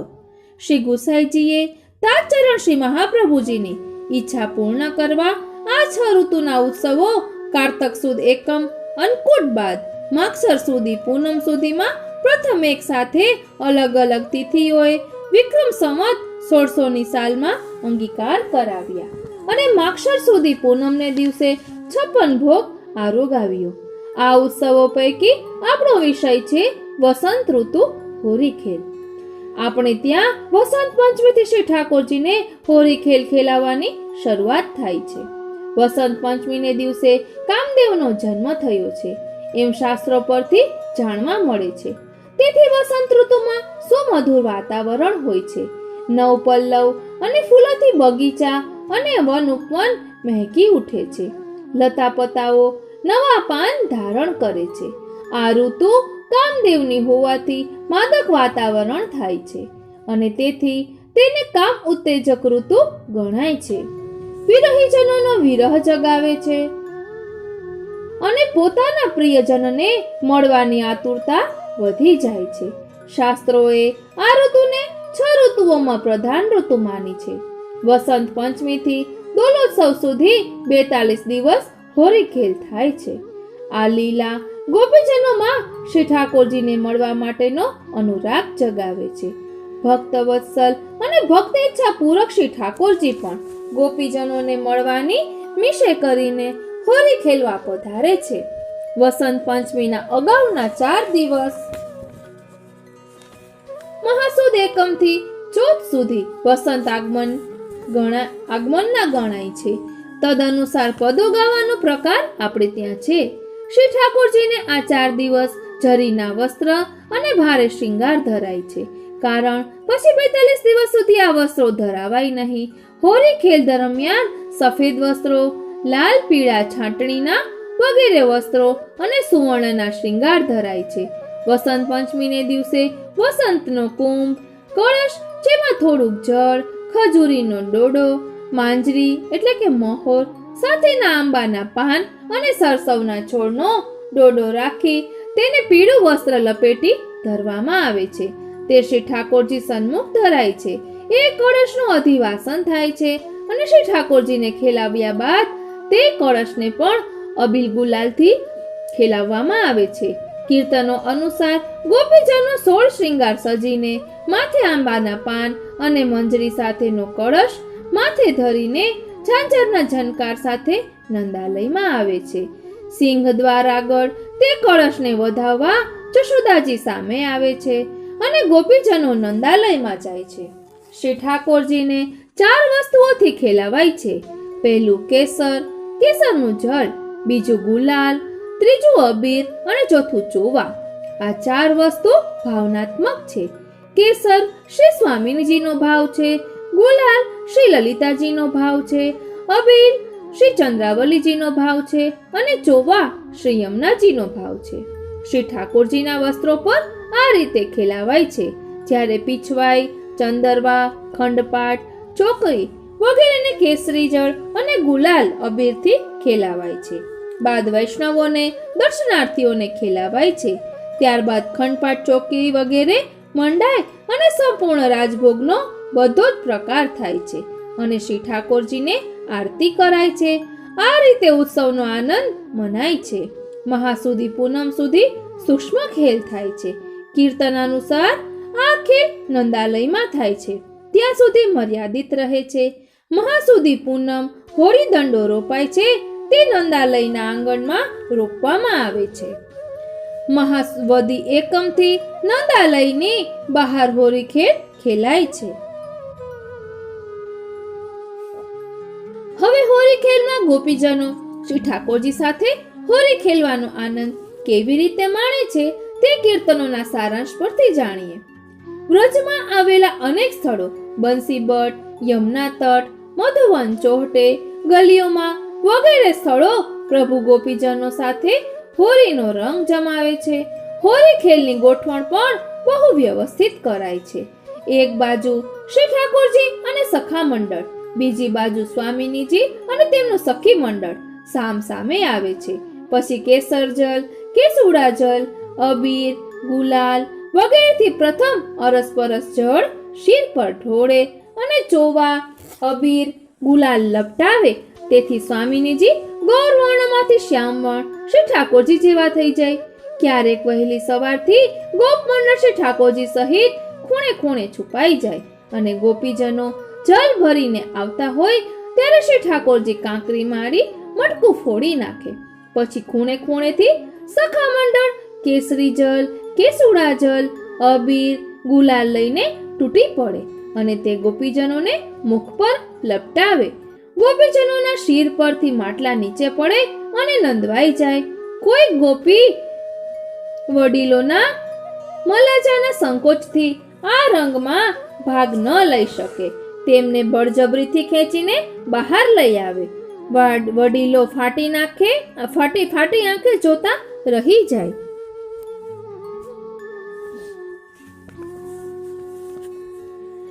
કોઈક વાર શ્રી ઠાકોરજીને શ્રી સ્વામિનીજીએ શ્રી ઠાકોરજીને બરસાના ખેલમાં આવવા મનાઈ કરી હોય, કારણ કે સખીજનોનો જ ખેલ રચ્યો હોય. પરંતુ પ્રભુ ખૂબ જ વિલક્ષણ છે. પોતે સખીનો વેશ ધરી સ્વાંગ ધારણ કરી શ્રી સ્વામિનીજીના યુથ વચ્ચે ખેલવા પધારે. આમ આ શામરી સખી કોણ છે એમ સખીઓ અંદરો અંદર પૂછ્યા કરે. અંતે શ્રી ઠાકોરજી મૂળ સ્વરૂપમાં પકડાઈ જાય અને તેમને પણ રગમગા બનાવી દે અને આ રીતે આનંદ માણે. પ્રભુને માન સન્માન સાથે ભોજન કરાવી ફગુઆ આપે. ફગુઆમાં ધાણી ન હોય પણ કિંમતી વસ્ત્ર, આભૂષણ ગોપીજનોને આપે. હોળી ખેલીને બધા જ સાથે શ્રી યમુનાજીમાં સ્નાન કરવા જાય. પછી નંદાલયમાં ફગુઆ માગવા જાય. ત્યાં પણ ફગુઆ મીશે કિંમતી વસ્ત્રો, આભૂષણ શ્રી યશોદાજી આપે. એક પ્રસંગે ગોકુળના ચોટામાં ગોપીજનો જલ ભરીને આવ્યા હતા. ત્યાં શ્રી ઠાકોરજી સખાઓ સાથે ત્રાટક્યા અને ગોપીજનોને અબીર, ગુલાલ અને જંગલથી રંગી નાખ્યા. ગોપીજનોએ પણ એક એક ગ્વાલને તથા પ્રભુને એ જ રંગના કીચડમાં સુવાડીને ઢસડ્યા. ગોપીજનોએ નિર્ણય કર્યો કે આવું કર અને કનૈયાની ધૂમ કેમ સહન થાય. એટલે જશોદાજીને ઉરાહનો કરવા નંદાલય તરફ ગયા. જશોદાજી બહાર આવ્યા અને પૂછ્યું, અરે તુમ કાહે કો ઉરાહનો લઈ આવી હો? એટલામાં શ્રી ઠાકોરજી પલનામાંથી જાગ્યા હોય તેમ બાલ સ્વરૂપે નેત્રો મસળતા બહાર આવ્યા અને કહેવા લાગ્યા, અરે મૈયા, ये गोपी सब झूठी है. तो मालूम है कि मैं कब से पल्ला में सोई રહ્યો હું. પ્રભુનું આ સ્વરૂપ અને ગોકુળના ચોહટે રંગ ખેલનું સ્વરૂપ બંનેનો ભેદ સમજે તે પહેલા તો હૃદયમાં અનુરાગ ઉત્પન્ન થતા શ્રી ઠાકોરજી પ્રત્યે સ્નેહ ભાવ થઈ આવ્યો અને ગદગદ થઈને પ્રફુલ્લિત મનથી સૌ ગોપીજનો પાછા ફર્યા. આવા અનેક પ્રસંગ હોરીખેલમાં છે. હોરીખેલના કીર્તનોમાં દાણ લીલા, રાસ, બ્યાહ વગેરે ભાવનાવાળા કીર્તનમાં વર્ણનો છે. વિરુદ્ધ ધર્માશ્રય શ્રી ઠાકોરજી હોરીખેલમાં ક્યારેય વિજયી થયા નથી. વિજય તો ગોપીજનોને જ ભાગે જવા દીધો છે. ત્રણ લોકના નાથને આમ આહિર ગોપીજનો સામે હારી જતા જોઈ ઉપર રહેલા દેવતાઓ પણ પ્રભુ પાસ સામે હસે છે. પોતાની મહાનતા વ્રજમાં પ્રભુએ ક્યારેય પ્રગટ કરી નથી. કારણ ગોપીજનોનો માધુર્ય ભાવ, સખાઓનો સખ્ય ભાવ અને નંદ યશોદાનો વાત્સલ્ય ભાવ એવો છે કે પ્રભુની મહાનતાને પણ ભૂલાવી દે છે. અષ્ટછાપ કીર્તનકાર કુમનદાસજીએ હોરીખેલના પદોની રચના કરી જ નથી. કારણ તેમને એમ હતું કે મારા સખાની હારનું વર્ણન હું કેવી રીતે કરું. આપણે ત્યાં લૌકિકમાં રિવાજ છે કે વાર તહેવારે દીકરાના સસુર પક્ષેથી બ્રાહ્મણ આવે અને તે મીઠાઈ અને કિંમતી ચીજો સાથે આપવા માટે લઈ આવે. તદનુસાર શ્રી ઠાકોરજીના સાસરેથી બરસાનાથી બ્રાહ્મણ નંદગાંવ આવ્યો. તે ભર હોરી એટલે ફાગણ સુદ 5મ થી 7મના દિવસો તે બ્રાહ્મણ નંદાલયમાં પ્રવેશ કરે તે પહેલા સખા મંડળે તેને રંગ અને જલથી રગદોળ્યો અને કીચડ તેના શરીર ઉપર લપેટ્યો, જેથી તેના શરીરનો રંગ બદલાઈ ગયો. જશોદાજીએ આ દ્રશ્ય જોયું અને બ્રાહ્મણને ઓળખ્યો. તેથી અંદર લઈ ગયા, સ્નાન કરાવ્યું, નવા વસ્ત્રો આપ્યા અને ભોજન કરાવ્યું. જશોદાજીએ ગોપ બાળકોને જોરશોરથી ઠપકો આપ્યો. શ્રી ઠાકોરજીએ ટોળામાંથી પહેલેથી જ છટકીને છુપાઈ ગયા હતા.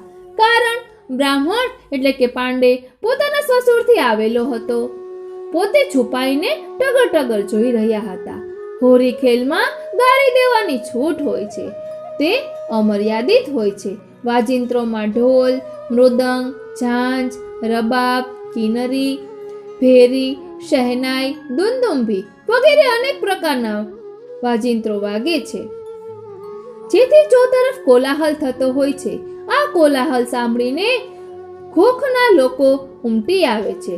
શ્રી ઠાકોરજી સહિત ગોપ બાળકો દરેકના હાથમાં રંગથી ભરેલી પિચકારી હોય છે અને બંને કંધા પર અબીલ અને ગુલાલના થેલા લટકાવ્યા હોય છે.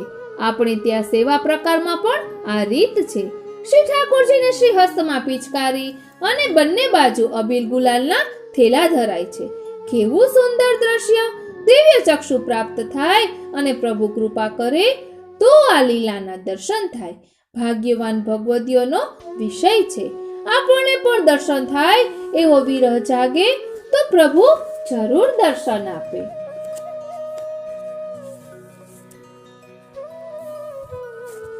પૂજ્યપાદ ગોસ્વામી 108 શ્રી પુરુષોત્તમલાલજી મહારાજ શ્રી નિત્યલીલા ગોસ્વામી શ્રી પુરુષોત્તમલાલજી મહારાજ શ્રીએ પણ લેખ લખેલો છે.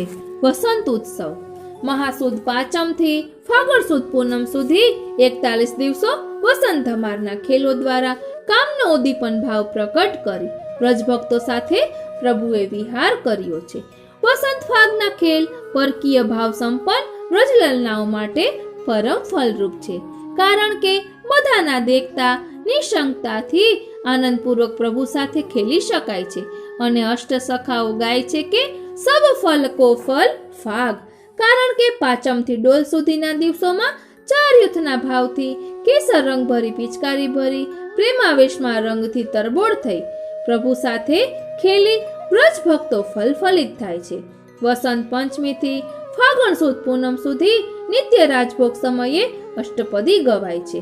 અષ્ટપદીનો ભાવ રહસ્યમય અને પ્રભુની રસમય લીલાથી ભરપૂર છે. વસંત ખેલના સુરમ્ય દિવસોમાં શ્રી રાધિકાજી પ્રભુ સાથે માન કરીને બેઠા એટલે શ્રી ચંદ્રાવલીજી સહચરી શ્રી ગુસાઈજી સ્વરૂપે શ્રી રાધાજીને માન છોડવા વિનંતી કરે છે અને પ્રભુનું ગજરાજના જેવા રમણનું દ્રષ્ટાંત કહીને વિભ્રમ સંભ્રમના પદમાં સાત્વિક રાજસ ભક્તોમાં વિહાર વર્ણન કરે છે. આ જ રીતે અષ્ટપદીમાં રાજસ, સાત્વિક અને તામસ ભક્તોના યુથમાં વિહાર વર્ણન વસંતની અષ્ટપદીમાં કરવામાં આવેલ છે. પ્રભુની નંદાલય અને વ્રજમાં કરેલી બધી લીલા રસાત્મક હોવાથી એ લીલાઓ દ્વારા રજભક્તોનો પોતાની અંદરનો નિરોધ કર્યો છે. અહીં જે અષ્ટપદીની વાત કરવામાં આવી છે, હવે આપણે તે અષ્ટપદી ભાવાર્થ સહિત જોઈશું. એટલે થોડોક આપણને ખ્યાલ આવે કે શ્રી ગોસાઈજી અહીં શું કહી રહ્યા છે. વસંતની અષ્ટપદી. વ્રજ યુવતી શતસંગે હરિરિહ. વ્રજ યુવતી શતસંગે વિલસતિ કરીણી ગણવૃતવારણ. વર ઈવરતિ પતિમાન ભંગે. વ્રજ યુવતી શતસંગે. હે રાધે, જો અહીં હરિવર કામદેવનું ઈમાન મર્દન કરે એવી સૌંદર્યયુક્ત સેંકડો વ્રજ યુવતીઓ સાથે ક્રીડા કરી રહ્યા છે. જાણે કોઈ મદોન્મત હસ્તિનીઓથી વીંટળાઈને વિહાર રહ્યો હોય ને એવો લાગે છે. વિભ્રમ સંભ્રમ લોલ વિલોચન સુચિત સંચિત ભાવમ. કાપી દૃગંચલ કુવલયની કરે રંચતિ તમ કલરાવમ. હરિરિહ. વ્રજ યુવતી શતસંગે. પ્રભુ ઉત્સાહપૂર્વક યુવતી યુથમાં ઘૂમે છે. ચંચલ નયનો વડે મનના ભાવોને સૂચવી રહ્યા છે. મીઠો કલરવ કરી રહ્યા છે. મધુર વચનો ઉચ્ચારે છે. આવા પ્રાણનાથને કોઈ ગોપી નેત્ર કટાક્ષપૂર્વક નિરખી રહી છે, જાણે નિજ નયન કમલો વડે પ્રભુનું પૂજન ન કરતી હોય. સ્મિત રુચિ રુચિરતરાનના કમલ મુદીક્ષ્ય હરે રતિ કંદમ. ચુંબતિ કાપી નિતંબવતી કરતલ ધૃત ચિબુકમ મંદમ. વ્રજ યુવતી શતસંગે. કોઈક નિતંબવતી ગોપી રતિ રસના એ સારરૂપ હરિવરનું વદન કમલ કે જે મંદ હાસ્યને લીધે અધિક મનોહર લાગે છે તેને ધારી ધારીને નિરખે છે અને પછી પ્રિયતમની હડપચી ઉચ્ચ સ્વર કરતી એ શ્રીમુખને ચૂમે છે. ઉદ્ભટ ભાવ વિભાવિત ચાપલ મોહન નિધુવન શાલી. રમયતિ કામ પીપિન ગન સ્થાના વિલુલિત નવવન માલી. હરિરિહ. વ્રજ યુવતી શતસંગે. રસભાવમાં મસ્ત બનેલા એ ચપલ મનમોહન કોઈક સખીને નમાવીને નીચ અંગ ડોલાવતા જ્યારે તેને રમણ કરાવે છે ત્યારે પ્રભુની વનમાલા એના ઘનસ્થાન ઉપર ઝૂલી રહી છે. નિજ પરિરંભ કૃતે નુદ્રુત મભિવીક્ષ્ય હરિમ સવિલાસમ. કામપી કાપી બલાદ કરોદગ્રે કુતુકેન સહાસમ. હરિરિહ. વ્રજ યુવતી શતસંગે. પ્રિયતમ વિલાસ કરતા કરતા પોતાને આલિંગન કરવા સત્વર આવી રહ્યા છે એવું જોઈને કોઈક કૌતુકી સ્વભાવવાળી ગોપીએ હસતા હસતા કોઈ બીજી સખીને જ ઠેલીને આગળ કરી દીધી. એક પ્રકારનો રસભર્યો વિનોદ કરી.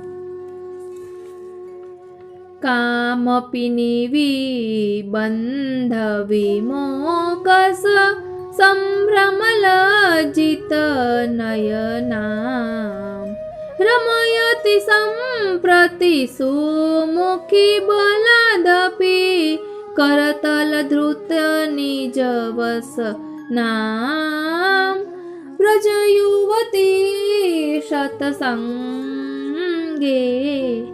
બધાની વચ્ચે પ્રિયતમ નીચેની બંધન છોડી રહ્યા છે એમ જોઈને ભ્રમિત થઈને લજાતી શરમાતી કોઈ સુલોચના નિજ વસ્ત્રોને હસ્ત વડે પકડી રહી છે, છતાં પ્રિયતમ બલપૂર્વક તેને રમણ કરાવે છે.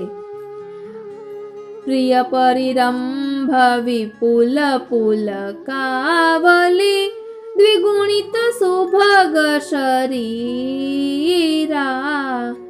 ઉદ્ગાયતિ સખી કાપી સમમ હરિણારતિરસ રણધીરા હરિરિહ વ્રજ યુવતી સતસંગે.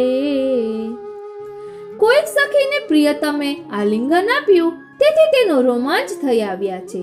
એનું સુભગ શરીર હર્ષથી દ્વિગુણિત સુપુષ્ટ બની રહ્યું છે. એ રતિરણમાં ધીર બનીને પ્રિયતમ સાથે ઝઝૂમી રહી છે અને પિયોના સ્વરમાં સ્વર મિલાવી ઉચ્ચ સ્વરે ગાન કરી રહી છે. વિભ્રમ સંભ્રમ ગલદંચલા મલયાંચિત મંગમોદારમ પશ્યતિ સસ્મિતમપી વિસ્મિતા મનસા સુદૃશઃ સવિકારમ વ્રજ યુવતી સતસંગે. ફરવાના ઉત્સાહમાં આપનું પીતાંબર સરકી જાય છે ત્યારે ચંદન અર્ચિત ઉદાર અંગને એ સુનયનીઓ હસતી હસતી મનમાં આશ્ચર્ય પામીને મદન વિકાર પૂર્વક નિરખી રહી છે. ચલતી કયાપી સમમ સકર ગ્રહ મલ સતરમ સવિલાસમ રાધે તવ પૂરયતુ મનોરથ મુદિતમિદં હરિરાસમ હરિરિહ વ્રજ યુવતી સતસંગે. વ્રજ યુવતી સતસંગે હરિરિહ વ્રજ યુવતી સતસંગે. પ્રભુ વિલાસ કરતા કરતા આળસ ભરેલા કોઈક સખીની સાથે હસ્ત પકડીને ચાલી રહ્યા છે. હે રાધે, હરિવરની આ રસ ક્રીડામાં પ્રગટ દર્શન કરીને તારા મનના મનોરથો પૂર્ણ થાવ. આજેમાંથી લીધેલું છે તેના મુદ્રક અને પ્રકાશક છે રમણીકલાલ પોપટલાલ પરીખ. આ પાટણનું પુસ્તક હોય છે તેમાંથી લીધેલું છે. ત્યારબાદ વસંત પલ્લાનું પદ છે તે આપણે જોઈશું. જશોદા નહીં બરજે અપનો કાન સુંદર સોજાન નીર ભરત ગઈ યમુના ઘાટ નહીં જાન દેત ઘરે રોકબાટ કબે જગર કહે લાવો દાન ઝપટ ચીર કરે ખેચતાન પય પીબત ઘૂટુ રોવન ચલત લાલ यह यमुना तट गयो कोने चाल तेरी बात सुनत मोहि हासियात यह पलना झूलत कछु नहीं खात गोचर निरखे तरुण सबे छलत फिरत करे ऐसे काम सकुचाय ग्वाल रही खूब मुख विहार सूर श्याम की लीला अपार. અહીં સુરશ્યામની છાપ આવે પેલી છે એટલે ઠાકોરજીએ સ્વયં આ પદ લખેલું છે. ગોપી યશોદાજીને ત્યાં ફરિયાદ કરવા માટે આવી છે અને તેમાં તે સૌ પહેલા તો જશોદાજી પર જ આક્ષેપ મૂકે છે કે હે જશોદા, તું તો તમારા કાનના અપલક્ષણ હોવા છતાં તેને વળતી જ નથી, જાણે કે પોતાનો કાન ખૂબ જ ડાયો ડમરો હોય. તેના કરતૂત સાંભળો, હું યમુનાના ઘાટે પાણી ભરવા ગઈ તો મને જવા નથી દેતો, રસ્તો રોકી રાખે છે, તો ક્યારેક ઝઘડો ઊભો કરીને દાન માંગે છે, તો ક્યારેક એકદમ અમારા અંગ વસ્ત્રોની ખેંચતાણ કરે છે. ગોપીની ફરિયાદ સાંભળી લીધા પછી યશોદાજી ધીરેથી કહે છે, તું તારી જાતે જ જોજો, તે તો હજુ સ્તનપાન કરે તેવડો જ છે અને હજુ તો ઢીચણ પર જ ચાલે છે, તો પછી તે યમુનાના કિનારે કોના પગે ચાલીને ગયો? તારી વાત સાંભળીને તો મને હસવું આવે છે. તું મજાક કરે છે કે પાગલપનમાં બોલે છે? તું તારી જાતે જ જો, આ તો પલ્લામાં ઝૂલે છે, તેવડો નાનો છે અને વળી હજુ અન્ન પણ નથી ખાતો, તો પછી તારી ફરિયાદનો તું જ ન્યાય કર. ગોપી આ સાંભળી અને જોઈને ખૂબ જ વિસ્મિત થઈ ગઈ. તે વિચારે છે, હું તો શ્યામને ગાયો ચારે તેવો તરુણ જોઉં છું, વળી તે તો બધાની સાથે કપટ કરતો છેતરતો ફરે છે. આવા તો તેના કામ છે.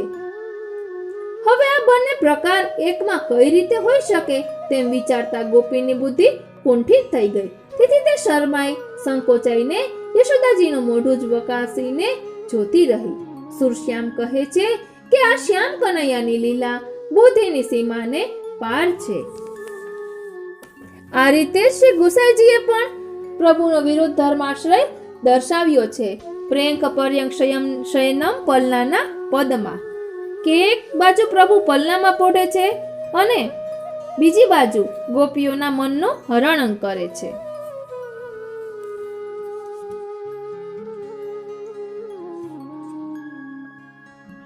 ત્યારબાદ કાકરોલીમાં બિરાજતા ગોસ્વામી 108 શ્રી વ્રજેશ કુમારજીએ અષ્ટપદી લખેલી છે, તે આપણે હવે જોઈશું.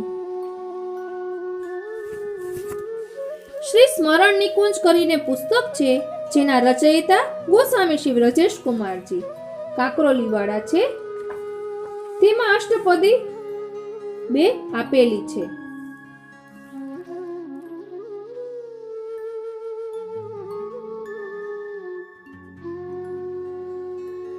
અષ્ટપદી વસંત રાગેણ ગીયતે. મને રાગ આવડતો નથી, જેવું આવડશે તેવું કહીશ. અભિસર વલ્લવી કુસુમ કુટીરમ શ્રીજી બાવા અધર સુધા પાનેન સમય સરીવ સમદન હૃદય મધીરમ. હે વલ્લવી, હે ગોપિકે, કુસુમ કુટીરમાં પુષ્પ વિતાનમાં અભિસાર કરો, પધારો. અને હે સખી, પોતાની અધર સુધાના પાનથી આપના પ્રિયતમ શ્રી વ્રજનાયકના કામદેવના બાણથી અધીર થયેલા હૃદયને શાંતિ આપો. ગોકુલના નાથ અહીં વ્રજ વનિતાઓના વૃંદથી સુશોભિત કુંજમાં વિહાર કરે છે, જ્યાં પુષ્પોના પરાગના સૌરભથી સંમોહિત થયેલા મધુકરના સમૂહો ગુંજન કરી રહ્યા છે. ગુલાબજળના છંટકાવને કરનારા ગોપવધુઓના સમાજ પર શ્રી હરિ પુષ્પોની વૃષ્ટિ કરી રહ્યા છે. કુસુમોના કોમલ પરાગને ગોપવધુઓના વસ્ત્રો પર છાંટી રહ્યા છે. પુષ્પોના પરાગના લેપના મિશથી ગોપિકાઓના વસ્ત્રની ગ્રંથિ ઢીલી કરી દે છે અને ગોપી પણ વ્રજપતિના મુખારવિંદ પર સલજ્જ ભાવથી પુષ્પોના મકરંદનો લેપ કરે છે. રસરાજ પણ એ વ્રજભૂષણાની પાછળ એમના નીલાંબરને ખેંચવા દોડે છે અને હાથ પકડી આલિંગનમાં લઈ કપોલનું ચુંબન કરે છે. માધવ અનેક વિધથી વિહાર કરતા આનંદ ઉલ્લાસથી ભરપૂર યુવતી ગણો સાથે એવી રીતે રાસ નૃત્ય કરી રહ્યા છે કે માનો અનેક પુષ્પોથી ઘેરાયેલા વનમાં પુષ્પધનમાં કામદેવ યુદ્ધ કરતો હોય. લલિત અને લાસ્યવાળી ગતિથી નૃત્ય કરતા ગાયનમાં કુશળ સહચરી વૃંદોના સમૂહમાં વનમાં વનમાળી વિલાસ કરી રહ્યા છે અને મલ્યાચલનો સુગંધિત પવન સમગ્ર વાતાવરણને સુગંધિત કરી રહ્યો છે. હે બાલે, ગોપકુમારી, આ વનમાં શીઘ્ર પ્રવેશ કરો અને નિકુંજના નિવાસમાં પ્રિય વ્રજનાથ સાથે વિહાર કરો. હે રાધે, હે નાગરી, આપના નિજદાસ પર સદૈવ કૃપા કરો. આ રીતે અહીં પહેલી અષ્ટપદી વિરામ લે છે. ત્યાર પછી બીજી અષ્ટપદી છે, અવલોકય સખી કિંશુક કુંજે વિહરતિ વ્રજપતિ રિહત મતમાદિત ગતિજીત યુથ પુંજે. આપણે સીધો ભાવાર્થ જ લઈ રહ્યા છીએ, એટલે એક સાથે બોલીએ તો સમજાય. હે સખી, આ પલાશના વૃક્ષોની કુંજમાં જરા જુઓ. ત્યાં વ્રજપતિ નંદનંદન વસંતના મદમાં મત થઈ યુથપતિઓના સમૂહમાં ફાગ રમી રહ્યા છે. ગોપ કન્યા પોતાના કલગાન દ્વારા વસંત રાગની મધુર રાગિણીઓથી વસંત ઋતુના સમયને મધુર બનાવી રહ્યા છે. જ્યાં વંજુલ, પ્રિયંક, કુંદ આદિ પુષ્પોની મધુર સુગંધથી સુવાસિત થયેલા દિગંતને વધુ સુંદર કરી રહ્યા છે. અહીં વંજુલ એટલે સ્થલ પદ્મ અથવા અશોક વૃક્ષ, પ્રિયંક એટલે પિત્તશાલક. આ પુષ્પની દાંડીઓ વડે કુંજકોટીનું નિર્માણ થાય છે અને કુંદ એટલે સફેદ પુષ્પ મોગરો. ગોકુલપતિ દ્વારા કરેલા વેણુનાદના સુધારસ પાનથી વિનોદિત થયેલા અને વ્રજવનિતાઓના નુપુરોના ઝણકારથી મધુર શબ્દોથી મોદ પ્રાપ્ત કરેલા અને વીણા, મૃદંગ, ડફના મધુર ધ્વનિઓથી ગુંજાયમાન થયેલા નવીન અંકુરિત પલ્લવોથી બનેલા નિકુંજ ભવનમાં જુઓ. વિવિધ રંગના ગુલાલના લેપથી ચિત્ર વિચિત્રિત થયેલા બધાના મુખો કેવો આનંદ આપી રહ્યા છે, હાસ્ય ઉપજાવી રહ્યા છે. રતિપતિ કામદેવના કોટી સ્વરૂપોને પણ લજ્જિત કરનાર અને યુવજનોના મનરૂપી માનસરોવરમાં વિહાર કરનાર રાજહંસ જેવા રસરાજમાં દ્રઢ પરિરમ દ્વારા ઢીલા થયેલા કંચુકી બંધનો દ્વારા લજ્જિત થયેલા યુવતી સમાજને જુઓ અને શ્રીમુખથી ઉત્પન્ન થયેલા પદ્મની સુગંધવાળા પવન દ્વારા સુવાસિત થયેલા આ વનને જુઓ. જ્યાં ઉભેલા વાંસના છિદ્રોમાંથી પવન પસાર થઈ વેણુના જેવો આનંદ ઉત્પન્ન કરી વિરહીજનોના ચિત્તને દહન કરી રહ્યો છે. વન સુષ્માથી સંમોહિત આ વ્રજજન ગોપવધુઓ કે જેમણે લાંબા સમયથી પોતાના ઘરની સ્મૃતિને પણ વિસ્મારિત કરી દીધી છે અને મનમોહનની મોહકરૂપ સુધાના રસથી તરબોળ પ્રેમ દ્વારા પોતાના વિમોહક સુંદર દેહને પણ વિસ્મૃત કરી દીધો છે. પિચકારી અને ફુવારા દ્વારા છંટાતા જલ દ્વારા સિંચિત થયેલો અને વિવિધ પુષ્પો દ્વારા સુંદર સુશોભિત પુષ્પોવાળી વલ્લરી લતાઓ ઉપર માધવ માસના મુગ્ધ મધુકરોથી ઝૂકેલી લતાઓની શોભાને જુઓ. જ્યાં રતિપતિ મદન મોહન અત્યંત પ્રમોદ દ્વારા વિપુલ નિતમ પ્રદેશવાળી ગોપવધુઓ દ્વારા રમાયેલા રાસમાં વિહાર કરી રહ્યા છે. હે કૃપામય વલ્લભ ગોપજનોના વલ્લભ ગોપીજન વલ્લભ, આપ પરમ કૃપાળુ છો. આપના આ ચીર વિરહિત નિજ દાસ ઉપર કૃપા કરો. આ રીતે શ્રી વ્રજેશ કુમારજી રચિત બંને અષ્ટપદી અહીં વિરામ લે છે. હજી હોળી ખેલના પ્રસંગો બીજા આપણે આવતા પાઠમાં જોઈશું. ત્યારબાદ શ્રીનાથજીનો પાટોત્સવ, શ્રીનાથજી જ્યારે સતઘરા પધારે છે, ગિરધરજી પધરાવી જાય છે, તે બધા પ્રસંગો પણ આપણે જોઈશું. ત્યારબાદ આસ્કરણજી એ જે હોળી ખેલનું પદ રચ્યું છે, યા ગોકુલ કે ચોહટે રંગ રાચી ગ્વાલ, તેનું ભાવ પ્રદર્શન પણ આપણે કરશું. જેમ જેમ મળતું જશે હોળી ખેલના પ્રસંગો ભાવના, તેમ તેમ આપણે આગળ કરતા જઈશું. ઠાકોરજી આપ સર્વે વૈષ્ણવોના બધા જ અલૌકિક મનોરથો પૂર્ણ કરે, એ જ પ્રભુના ચરણોમાં વિનંતી. આપને આ કેવું લાગ્યું તે કોમેન્ટ બોક્સમાં જરૂર જણાવશો અને આપને ગમ્યું હોય તો બીજા વૈષ્ણવોને શેર કરશો. આપ અમારી સાથે જોડાયેલા રહેશો તો હજુ પણ આપણે આગળ આવા પ્રસંગો લઈશું. જય શ્રી કૃષ્ણ.